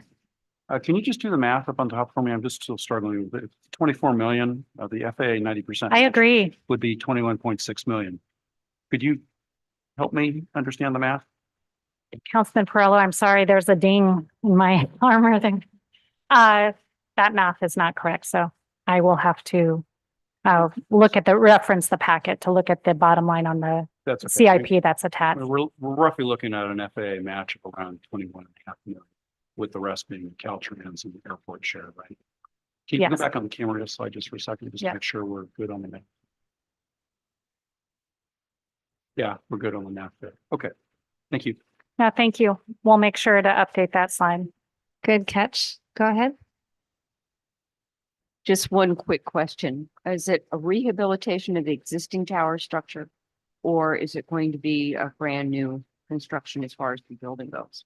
Or the, It will just be repairs and improvements to the existing structure. We looked at the funding that's out there in the competitive grant is not nearly enough in the whole program to be able to allow us to request a new construction. thank you, and I appreciate your presentation also. All right, go ahead. Or is there a set cycle, X number of years that they check the tower out that everything's okay? Or is there potentially, this is just deferred maintenance that we're going to be taking care of? So the FAA is very diligent in letting us know when there's a deficiency. So you're not talking about anything that is critical. The FAA has their own schedule for making sure federal OSHA workplace standards are in place, and they coordinate with us if there's anything that needs to be taken care of. What we're talking about here is really some of the improvements are bringing some minor where we can, because it is a 60-year-old tower. ADA improvements as much as possible to the bathrooms on the bottom floor. It's HVAC. Making it a zone. There's a lot of federal facilities equipment on a couple of the floors that could use with better zoned HVAC systems. And currently it's not adequate. And my reason for asking, I'm just curious that our board is not Yeah. overseeing something that was supposed to be taken care of a few years ago. That's No. not the case. No. Thank you. You've answered my question. Thank you very much. Wonderful. Thank you. Okay, if there's no further questions, we need a motion for Camarillo. Before we do that, we just want to advise that we did not have any public comment. Thank you very much. I thought I asked. So good check. Appreciate that. I'll second. Wonderful. And a roll call, please. Thank you for Camarillo Authority. Chair Kelly Long, Yes. Supervisor Vianney Lopez, Yes. Vice Chair Tony Tremblay, Council Member Susan Santangelo, Yes. and Public Member Scott Bear. Yes. Thank you. That motion passes unanimously 5-0 for Camarillo Authority. All right, Thank and for you. Oxnard, do we have a motion? I will move the recommended action. I'll second. Roll call, please. For Oxnard Authority, Supervisor Kelly Long, Yes. Chair Vianney Lopez, Yes. Councilmember Burt Perallo, Yes. Vice Chair Gabe Teron, Yes. and Public Member Barbara Filkins. Yes. Thank you. That motion passes unanimously 5-0 for Oxnard Authority. All right, wonderful. Now we have a receive and file a monthly staff update for communications engagement. Good evening, everyone. I'm Jeanette Haregi, Communications and Engagement Manager and Public Information Officer for the Ventura County Department of Airports.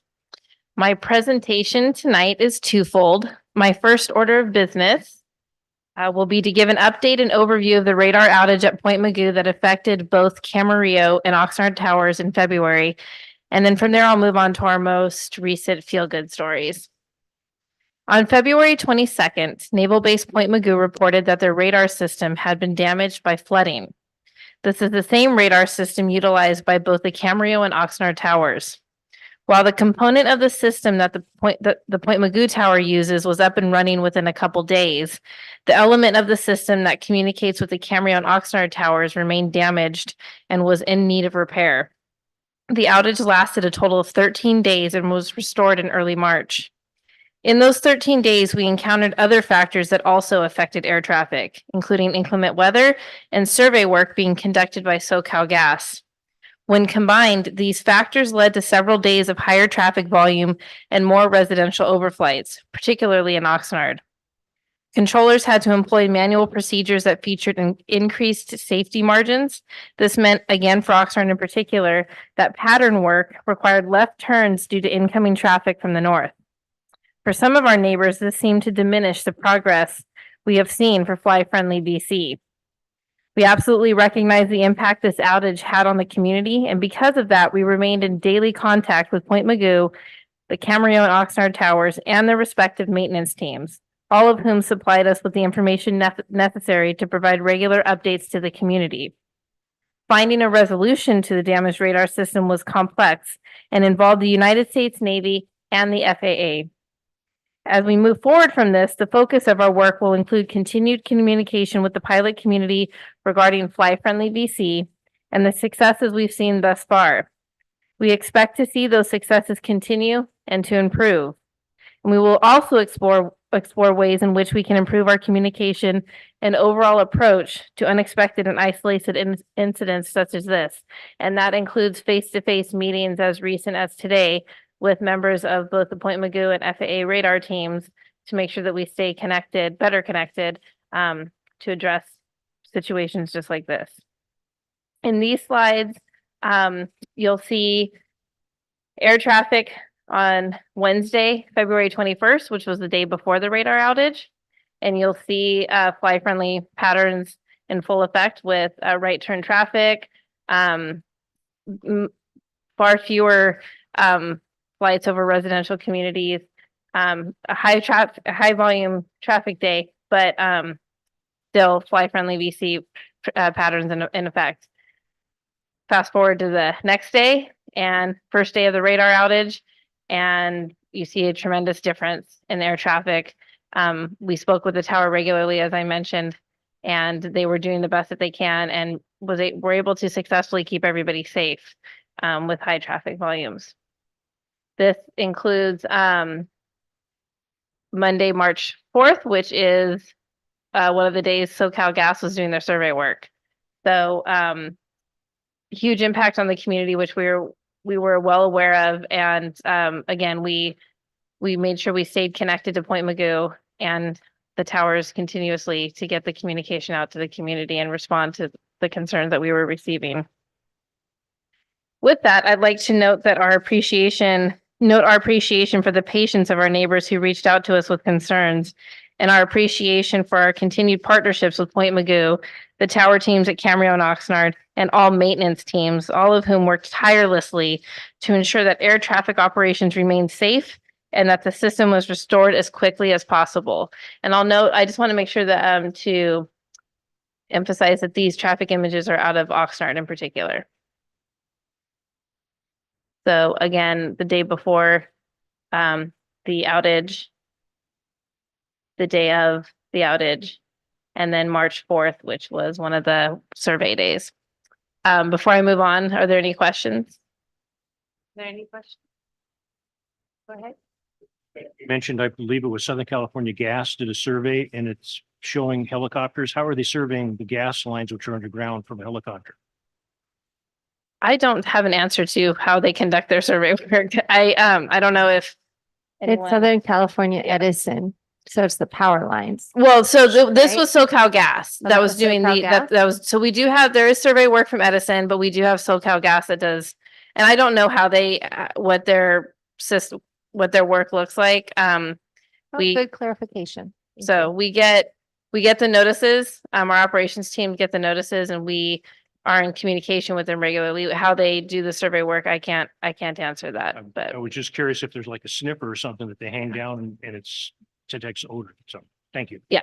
So, and we always include the altitude, the expected altitude, the duration of the survey work, all the information that we're able to have. How they conduct it, I don't know, but the information as far as the impact on the community and as much as we can share, we do. Thank you. And I'm sure the neighborhoods, my fellow council member will get calls from those neighborhoods with the explanation. So thank you for that information. Yes, no problem. Any other questions? Thank you. Thank you for the updates here and the context on what the radar outage, the effect it had on our traffic patterns, especially in the city of Oxnard. And I hope that folks who are viewing this now or view this in the future can have that in mind that, there are technological aspects here that sometimes do have glitches, and we have professionals out in the field who are meant to continue to keep our skies safe and make sure that the margin of error now is increased, as you mentioned, because of the lack of radar or the not immediate access to it. On another note, though, regarding the helicopter activity on March 4th, I did want to thank you, Ms. Harigi, as well for the messaging that went out to the public on that. I have found that, I'll take your messaging and I'll repost it on social media platforms that I'm on.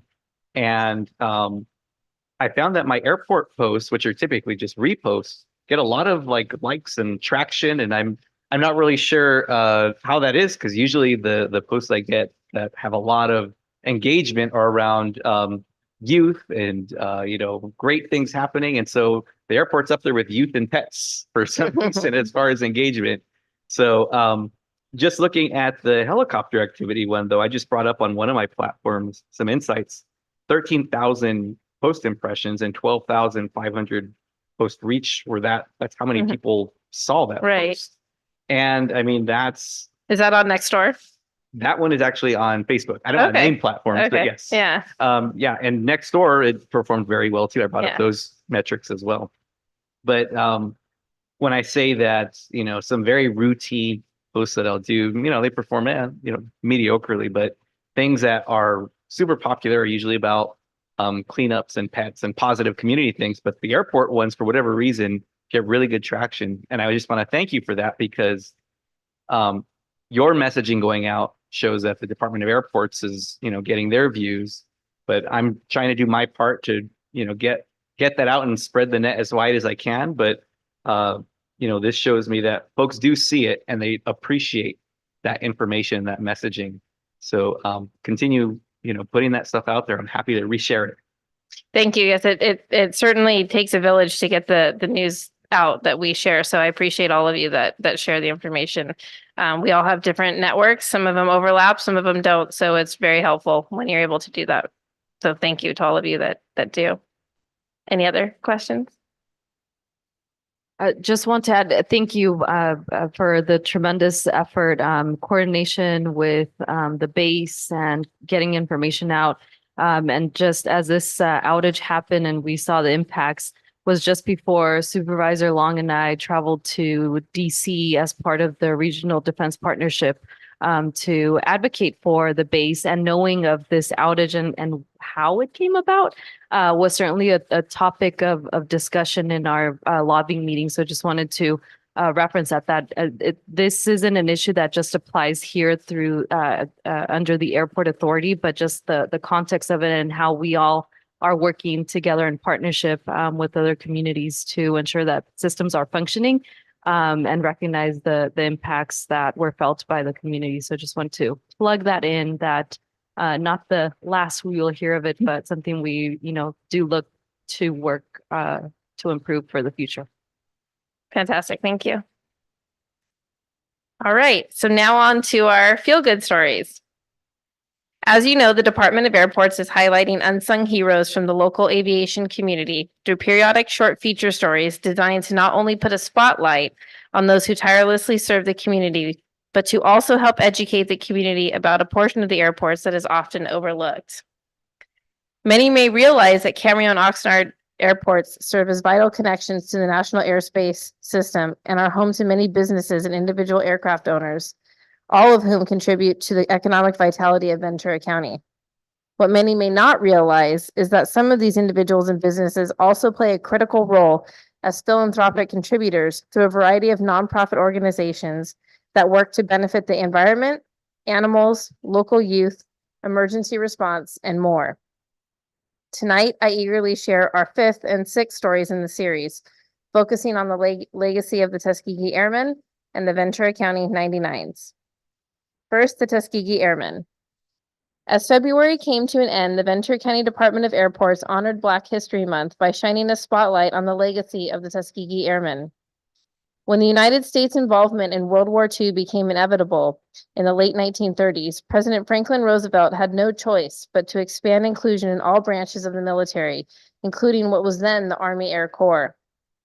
After successful lobbying efforts led by civil rights organizations like the NAACP, and just over a decade after Charles Lindbergh's infamous cross-Atlantic flight aboard the Spirit of St. Louis, civilian pilot training began to integrate Black Americans interested in pursuing aviation. The fact was that the country's pilot base would need to grow significantly to keep up with the combat demand that awaited the United States in the war in Europe.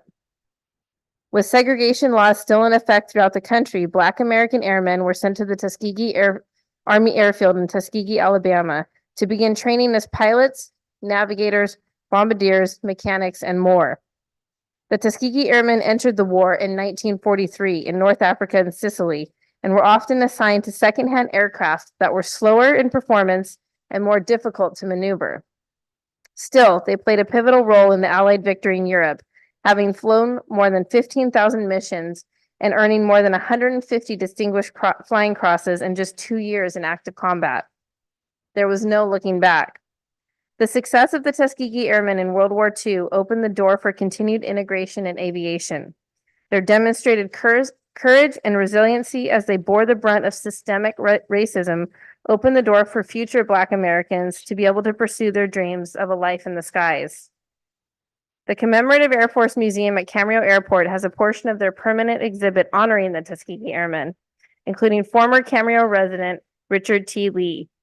Though most of the Tuskegee Airmen are now gone, their legacies live on through their families and through the opportunities available to all who dream of flying. And this photo is of just a handful of the Tuskegee Airmen during World War II, and it's courtesy of the Red Tail Squadron. And in March, the Department of Airports celebrated Women's History Month by highlighting the Ventura County 99. Here is their story. November 2nd, 1929, Curtis Field, New York.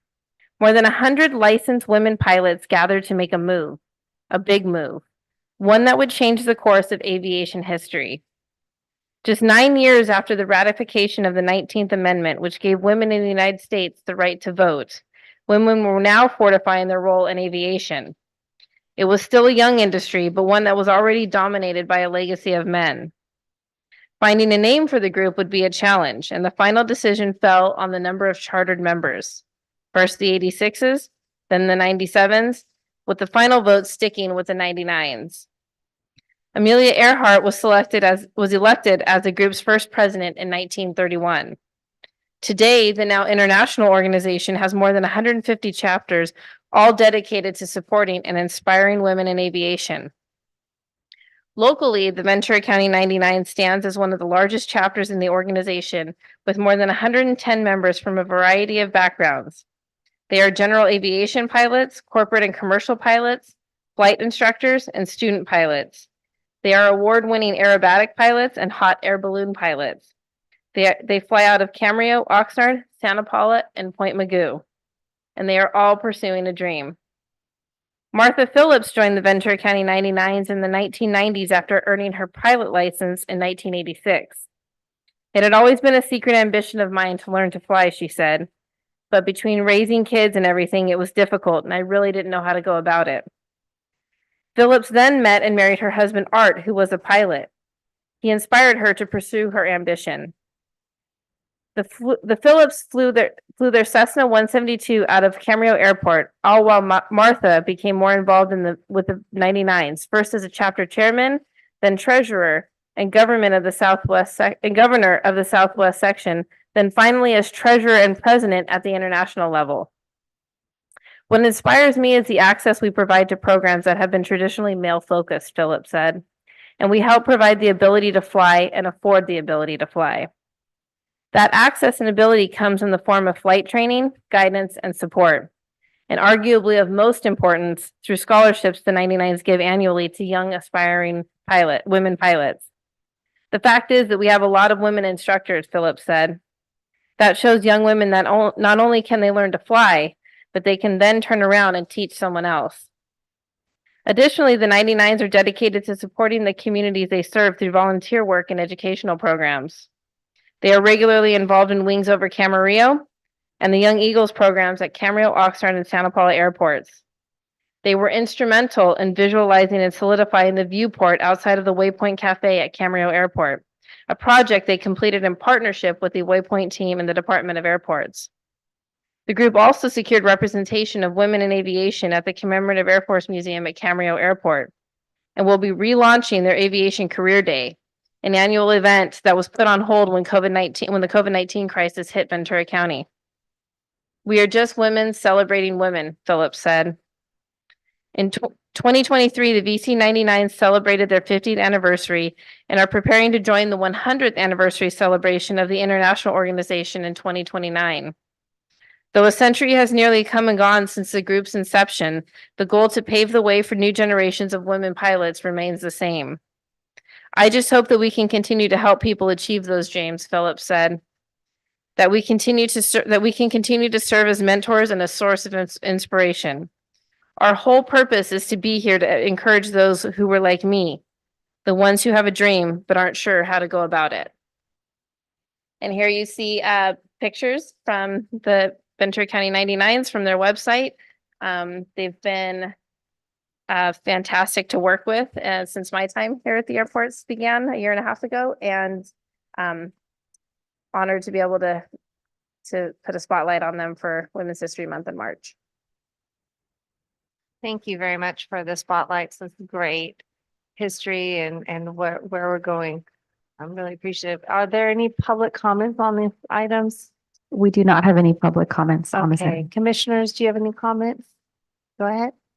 Thank you for highlighting both groups. Thank you very much. Very nicely done.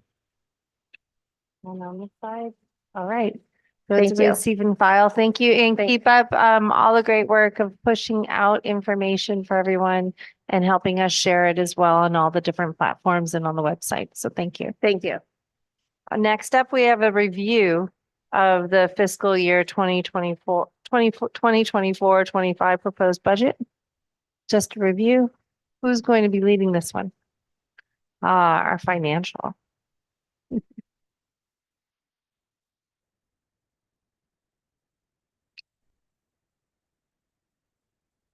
evening. Chairs and board members. My name is Jamal Ghazali. I'm the accounting manager for the department. And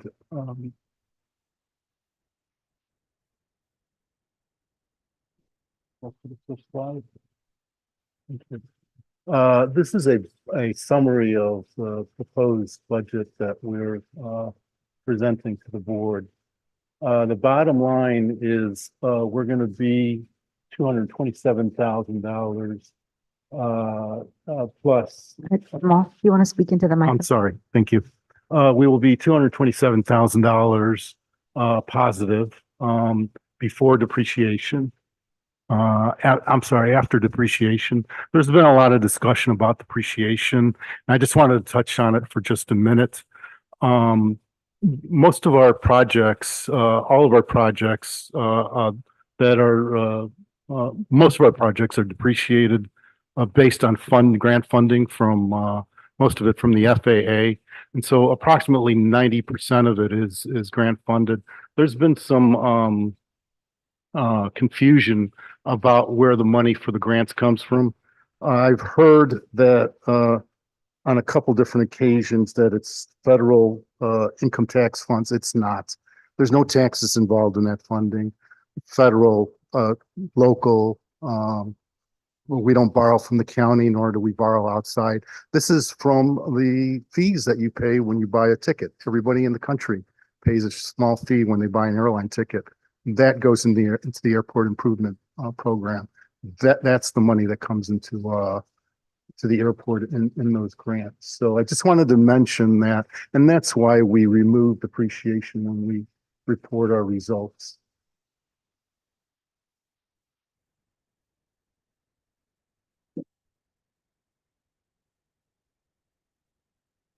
Thank you. And so this is just a summary.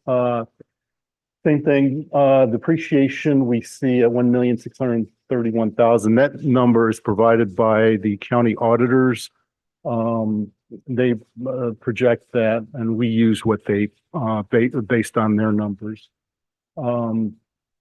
So again, after depreciation, it's 1,400,000 negative, but when you take depreciation out, it's that $227,000 figure.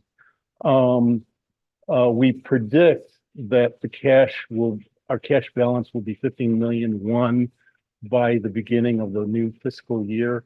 Right now, I checked our cash balance, and it's as of about a week ago, March 31st, we're at 18.9 million.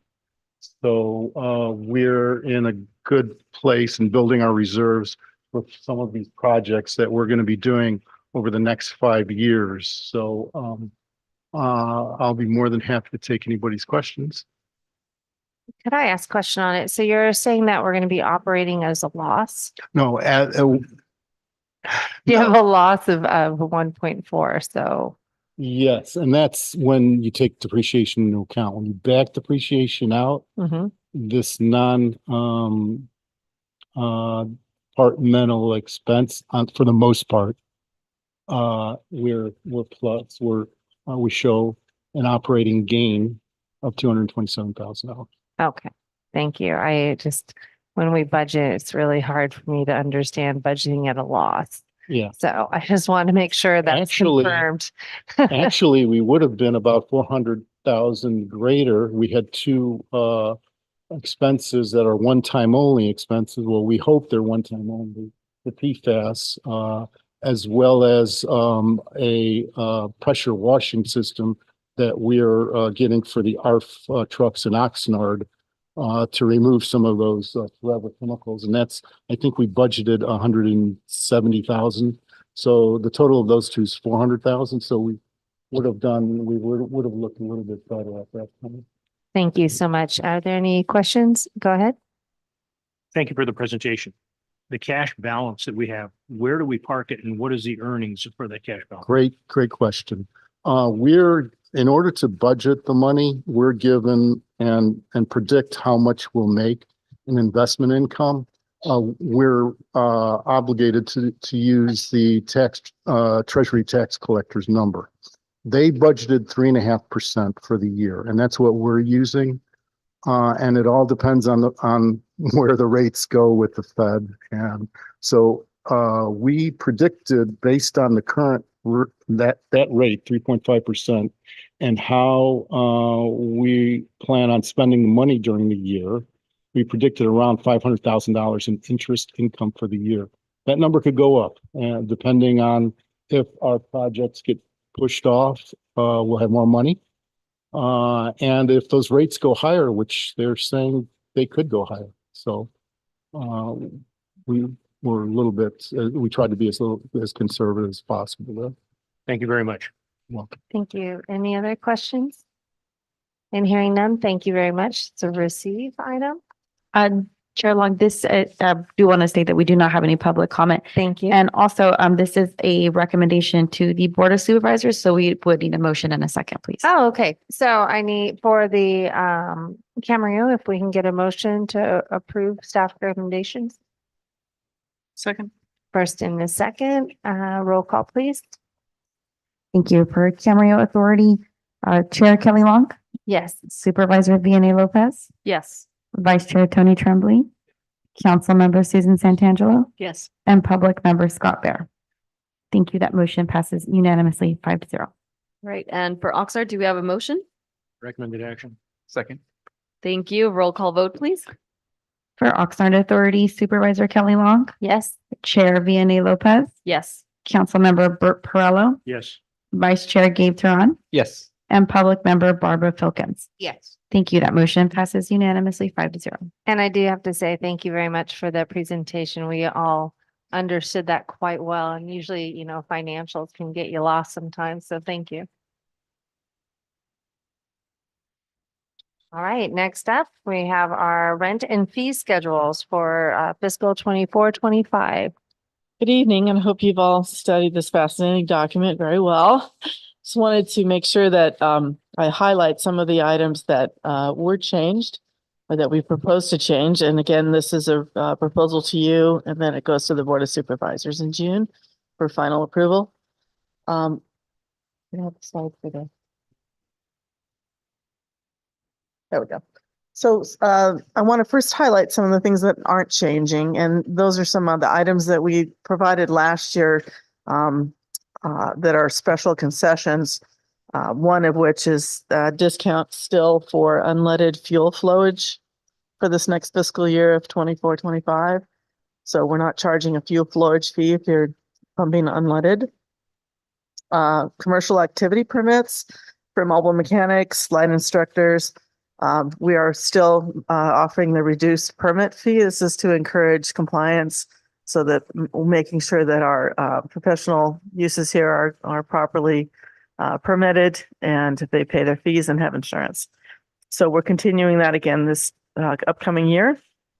We are continuing also a waiver of the 2% transfer fee for private hangar sales, actually any long-term lease. This is for the private hangar sales specifically if the sales are concluded by the end of June 2025.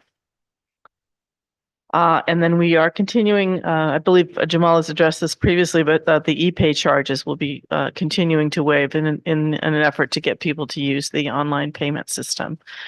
That would be a 2.175% of transaction amount for credit and debit cards and $1.50 for e-checks. So that will continue to be waived to the end of June 2025.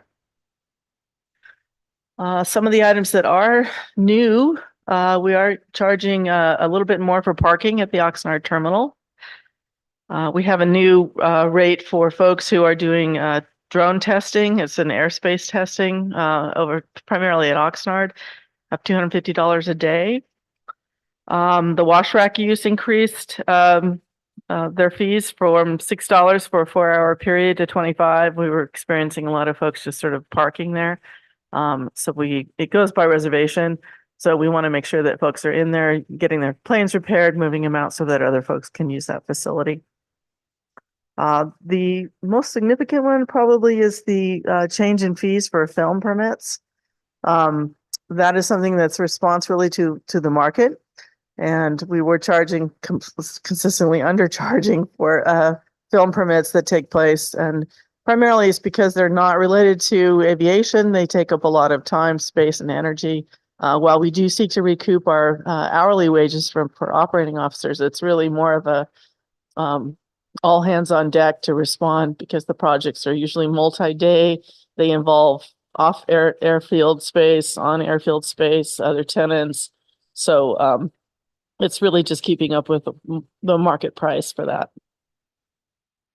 One of the significant changes is to a policy, which is at the back of the rent and fee, and that is to delete the requirement that if a tenant wants to make a change to their private hangar, they have to first offer the hangar to the county to be able to bid on buying it. It's really nothing that's happened in the last decade, and it doesn't really match up with the long-term private hangar lease either. So we're going to request that policy just be removed.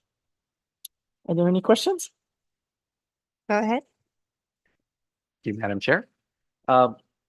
Regarding the film permits, I'm wondering if I'm assuming that the evaluation of nearby or like airports or runways were probably looked at for what they were charging per day, and that's how we realized, wow, we're charging a 15th of what other folks are charging. Does that sound about right? Yeah, and also other municipalities as well, and frankly, the Commemorative Air Force has a significant fee for their events as well. So even locally, it's really trying to match the market. Okay, I appreciate that. And I'm just wondering if we were perhaps a secret, a best kept secret of, hey, you should know how low they're charging over here. You should go over there. And now if we're going to, with that market adjustment, maybe have folks thinking a little bit more about other options. Does it seem that our rate was something that led to the frequency of permits, or do you think we're going to? They've actually been even over the years. We'll see in this upcoming year, but you know, we're going to obviously take a look every year at our fees. So the good news is that we'd have no increase to rents or other tie down fees or hangar rents this year. All right. Thank you very much. Go ahead. Thank you for the presentation. Regarding the the fees waived for the unleaded fuel, is there any tracking of how much that is being used? How Yes. is that working? Like, is it changing behavior? And just curious. I think it's still a little early. I believe Channel Islands Aviation has unleaded and Golden West. So we get a quarterly fuel report of fuel flowage. And I'm sorry to say I can't quote you right now what That's okay. that looks like. So Just, yeah, thank you. mhm. Okay, any other questions? Yes, please, go ahead, Scott. With regard to the only way to describe it is huge increase on the fees for filming. Mhm. Would it, given that we're sort of in Hollywood's backyard, Mhm. would it make sense to maybe undercut the market a little bit so we can attract more of that business rather than have them go to Van Nuys or Burbank or Whiteman, have them come out here and save a little money? Yeah, to answer that question, specifically is we're not in that market. We're aviation and business, and quite frankly, the FAA doesn't support that. That's not what they want us focusing on. So you're right. If we were trying to attract, that we might look to undercut that. But most, I'll be very candid with you, most set folks, when they find a place, that's where they want to go, and they'll pay those markets. The question was asked, where do we get these numbers? And I was in Contra Costa County for 24 years. 10,000 was the number we started with, and that was a decade ago. So that's kind of, they find what we recently had a CSI event that wanted to crash through an airport gate. It had very specific, had to be, you think you could mock that up in anywhere's ranch, but it had to be at an airport, and they paid a fee to go do it. I noticed in that same section that a day is defined as 12 hours. So these numbers are actually doubled for anything beyond 12 hours. It Could happens be. often in the entertainment industry. Yes. Is that standard for airports? 12 hours equals a day? Same kind of thing of a range, because otherwise you're right. And they'll go 18, 24 hours. And we have to account for that on our side as well. So, yeah. Next question. I noticed that the fees for using the transient ramp are for 24 hours or any part thereof. I'm hoping that that's not going to be imposed for people coming in for a $200 hamburger at the Waypoint who come in for an hour and a half and leave. The Waypoint is such a treasure. I don't want to see them impacted by. Yeah, I don't know what the time of the evening that we do our ticketing for transient overnight. I think it's a midnight type of thing. So it's So not if they go past midnight, then it right. becomes. We do it at a midnight. So again, if you're there during the day, you're not going to see that. That's all I have. Okay, go ahead. So Thank you, Madam Chair. Real quickly, on the rent and fee schedule on page 15, it's page 150 of the agenda. There's a listing of other hourly rates for recapture of project permitting and plan reviews. Mhm. Just a general question for all of those positions that are listed. Is that a full recapture at those hourly rates? Yeah. Post up? And we get those, no, okay. Sorry, let me just finish. Mhm. Is that a complete recapture, including all fully burdened costs for those positions? Yes. And we update that every year. You anticipated my question. Sorry. Okay, any others? Clarification on the issue of hangar is going to be sold. The county gets first shot. Is that an agreement now? So- Are we gonna, and the reason I'm asking it, is that something that's going to stir up a hornet's nest like it did a few years ago with the private hangars owners? So are you asking if the policy we're trying to remove is being exercised A now? little clarification, because I didn't understand exactly how we're going. Can you please repeat what it was that you gave us that? Sure. So there's a policy that provides, it's at the very back of the rent and fee, and there's a number of different policies. I believe it's 3B. It talks about when a tenant wants to make improvements or changes to their hangar, which I believe is the matter we're also addressing separately. So there's some programming to it. When that happens, they must first go to the county and offer their hangar for sale. And that's hangars that they own. Yes. Yes. Okay. So, I've never seen it put in place since I've been here, but And so so it's- that is something we're going to drop. yes. And it's not in the long-term hangar lease either. There's no match up for there.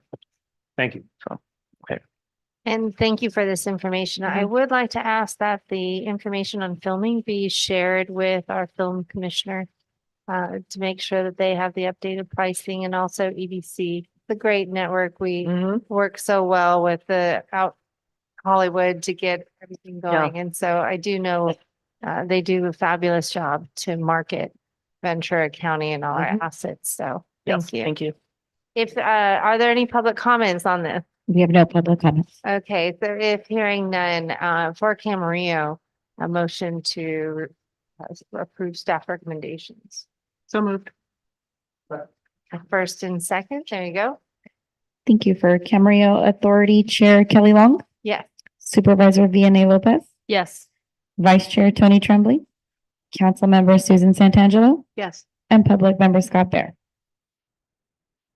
Since there's no change in the hangar rent rate and I own a hangar, I don't feel there's a conflict, so I'm going to vote yes. Thank you. That motion passes 4-1. No, I'm sorry, he said- unanimously 4-0 All right. And for Sorry. Oxnard, for Oxnard. Sorry. for Oxnard, do we have a motion? I will move the recommended action. I will second. Have a roll call vote, please. Thank you. For Oxnard Authority Supervisor Kelly Long, Yes. Chair Vianney Lopez, Yes. Councilmember Bert Perrello, Yes. Vice Chair Gabe Teron, Yes, and now I know where to go if I need to crash through a gate. Thank you. and Public Member Barbara Felkins.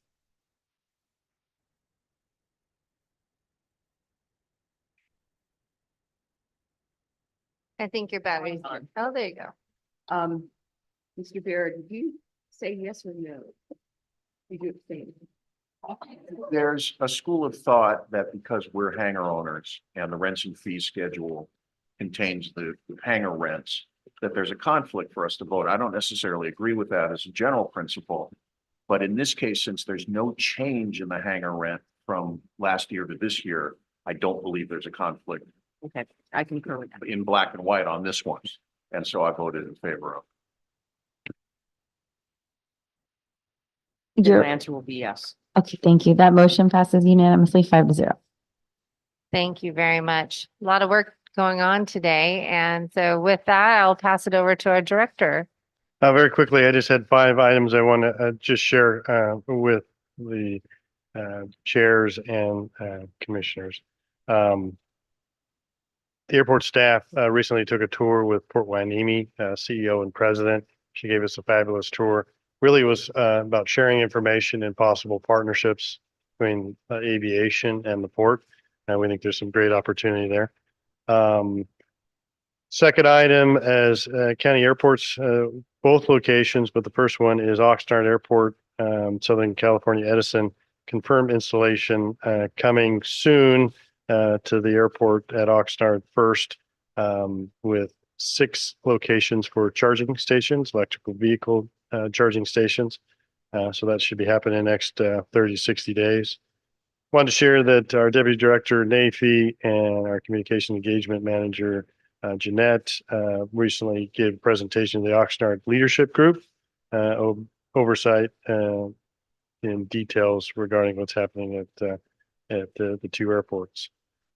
Next on the item, just wanted to share that tomorrow at Oxnard Airport, there is a Foodies at Night event at the terminal and parking lot. That's happening.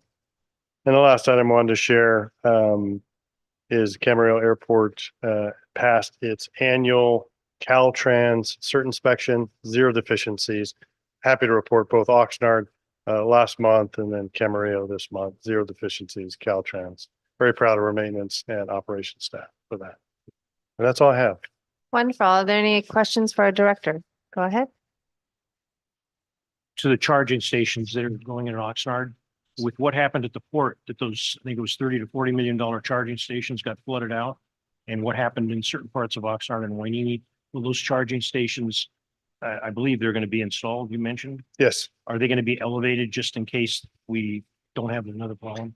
Yeah, as a matter of fact, That would be, as a matter of fact, because we had the tour of the charging stations that we saw pictures of the damage that happened. Most of those were subsurface connections and charging stations. These are elevated platforms.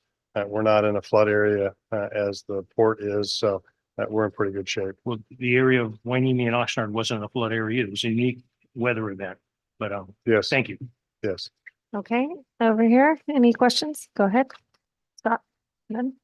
Okay. All right, if that's it, then thank you very much. There's no public comments or questions? We have no public comment. Okay, and I'm gonna have you stand there just in case. Were there any questions on any of the reports? Were there any questions on the correspondence? All right, we're flipping through. There's no questions so far.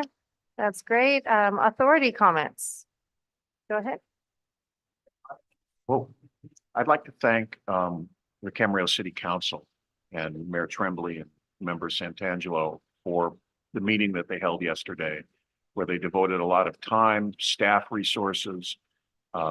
It's clear the council members had put a lot of thought into not only just the meeting, but questions to ask. Director Freitas was available to answer them, as well as the city's own outside counsel.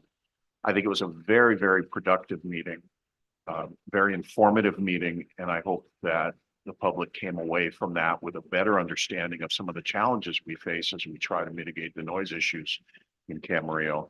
We're, as Councilmember Tennyson said, we're going at it with our foot on the gas. And that meeting, I think, was a step very much in the right direction. So thank you to both and to the city council. And Councilman Santangelo? Well, I wanted to thank the airport staff who was in attendance last night. We did have a really good meeting. I think there was a lot of really good information, and I really appreciate you being there. And Dave, you've been there many times, and we appreciate you showing up time and time again to help make sure that we've got the right information out there. So I appreciate that. And thank you for your comments, Chair Bear, former Chair Bear. Yes, Tremblay. I'll just simply employ a tradition we have on city council and say ditto to what Councilmember Santangelo said. Thanks, Mr. Bear. Okay. And Chair Bear. Supervisor Lopez. Thank you. Just wanted to share as part of the county and our cities are members of the Southern California Association of Governments, SCAG. And there's a transportation committee. Last week, the committee had a presentation on the advanced air mobility or these air taxis. And in the presentation, they also shared that what the role of the FAA is in this process. And so just wanted to share that the FAA will host a webinar on community engagement related to this topic on April 17th at 11 a.m. And just as that came up earlier, thought it would be relevant to share, as I know we're looking towards the future here in Ventura County. That's it. Thank you. If it's at 11, how would someone attend? Sorry, yes, it is virtual, and there is a link that I can share with staff, and that can be distributed. Thank you. Any other comments? Go ahead. Thank you very much. I just wanted to take the opportunity to thank our Department of Airport staff, especially this particular meeting where we had a number of catch-up items, but also routine items. And I appreciate everyone's time and effort that goes into this. And then to hear that many of you were also last night at Camarillo City Council, that's 2 late nights in a row. And so I want to express my sincere appreciation to you and to your families and those who are awaiting you right now, which means I will stop talking. So thank you. Well, that's a great caveat to say thank you, all of you. It's a pleasure working with you, and our meeting is adjourned.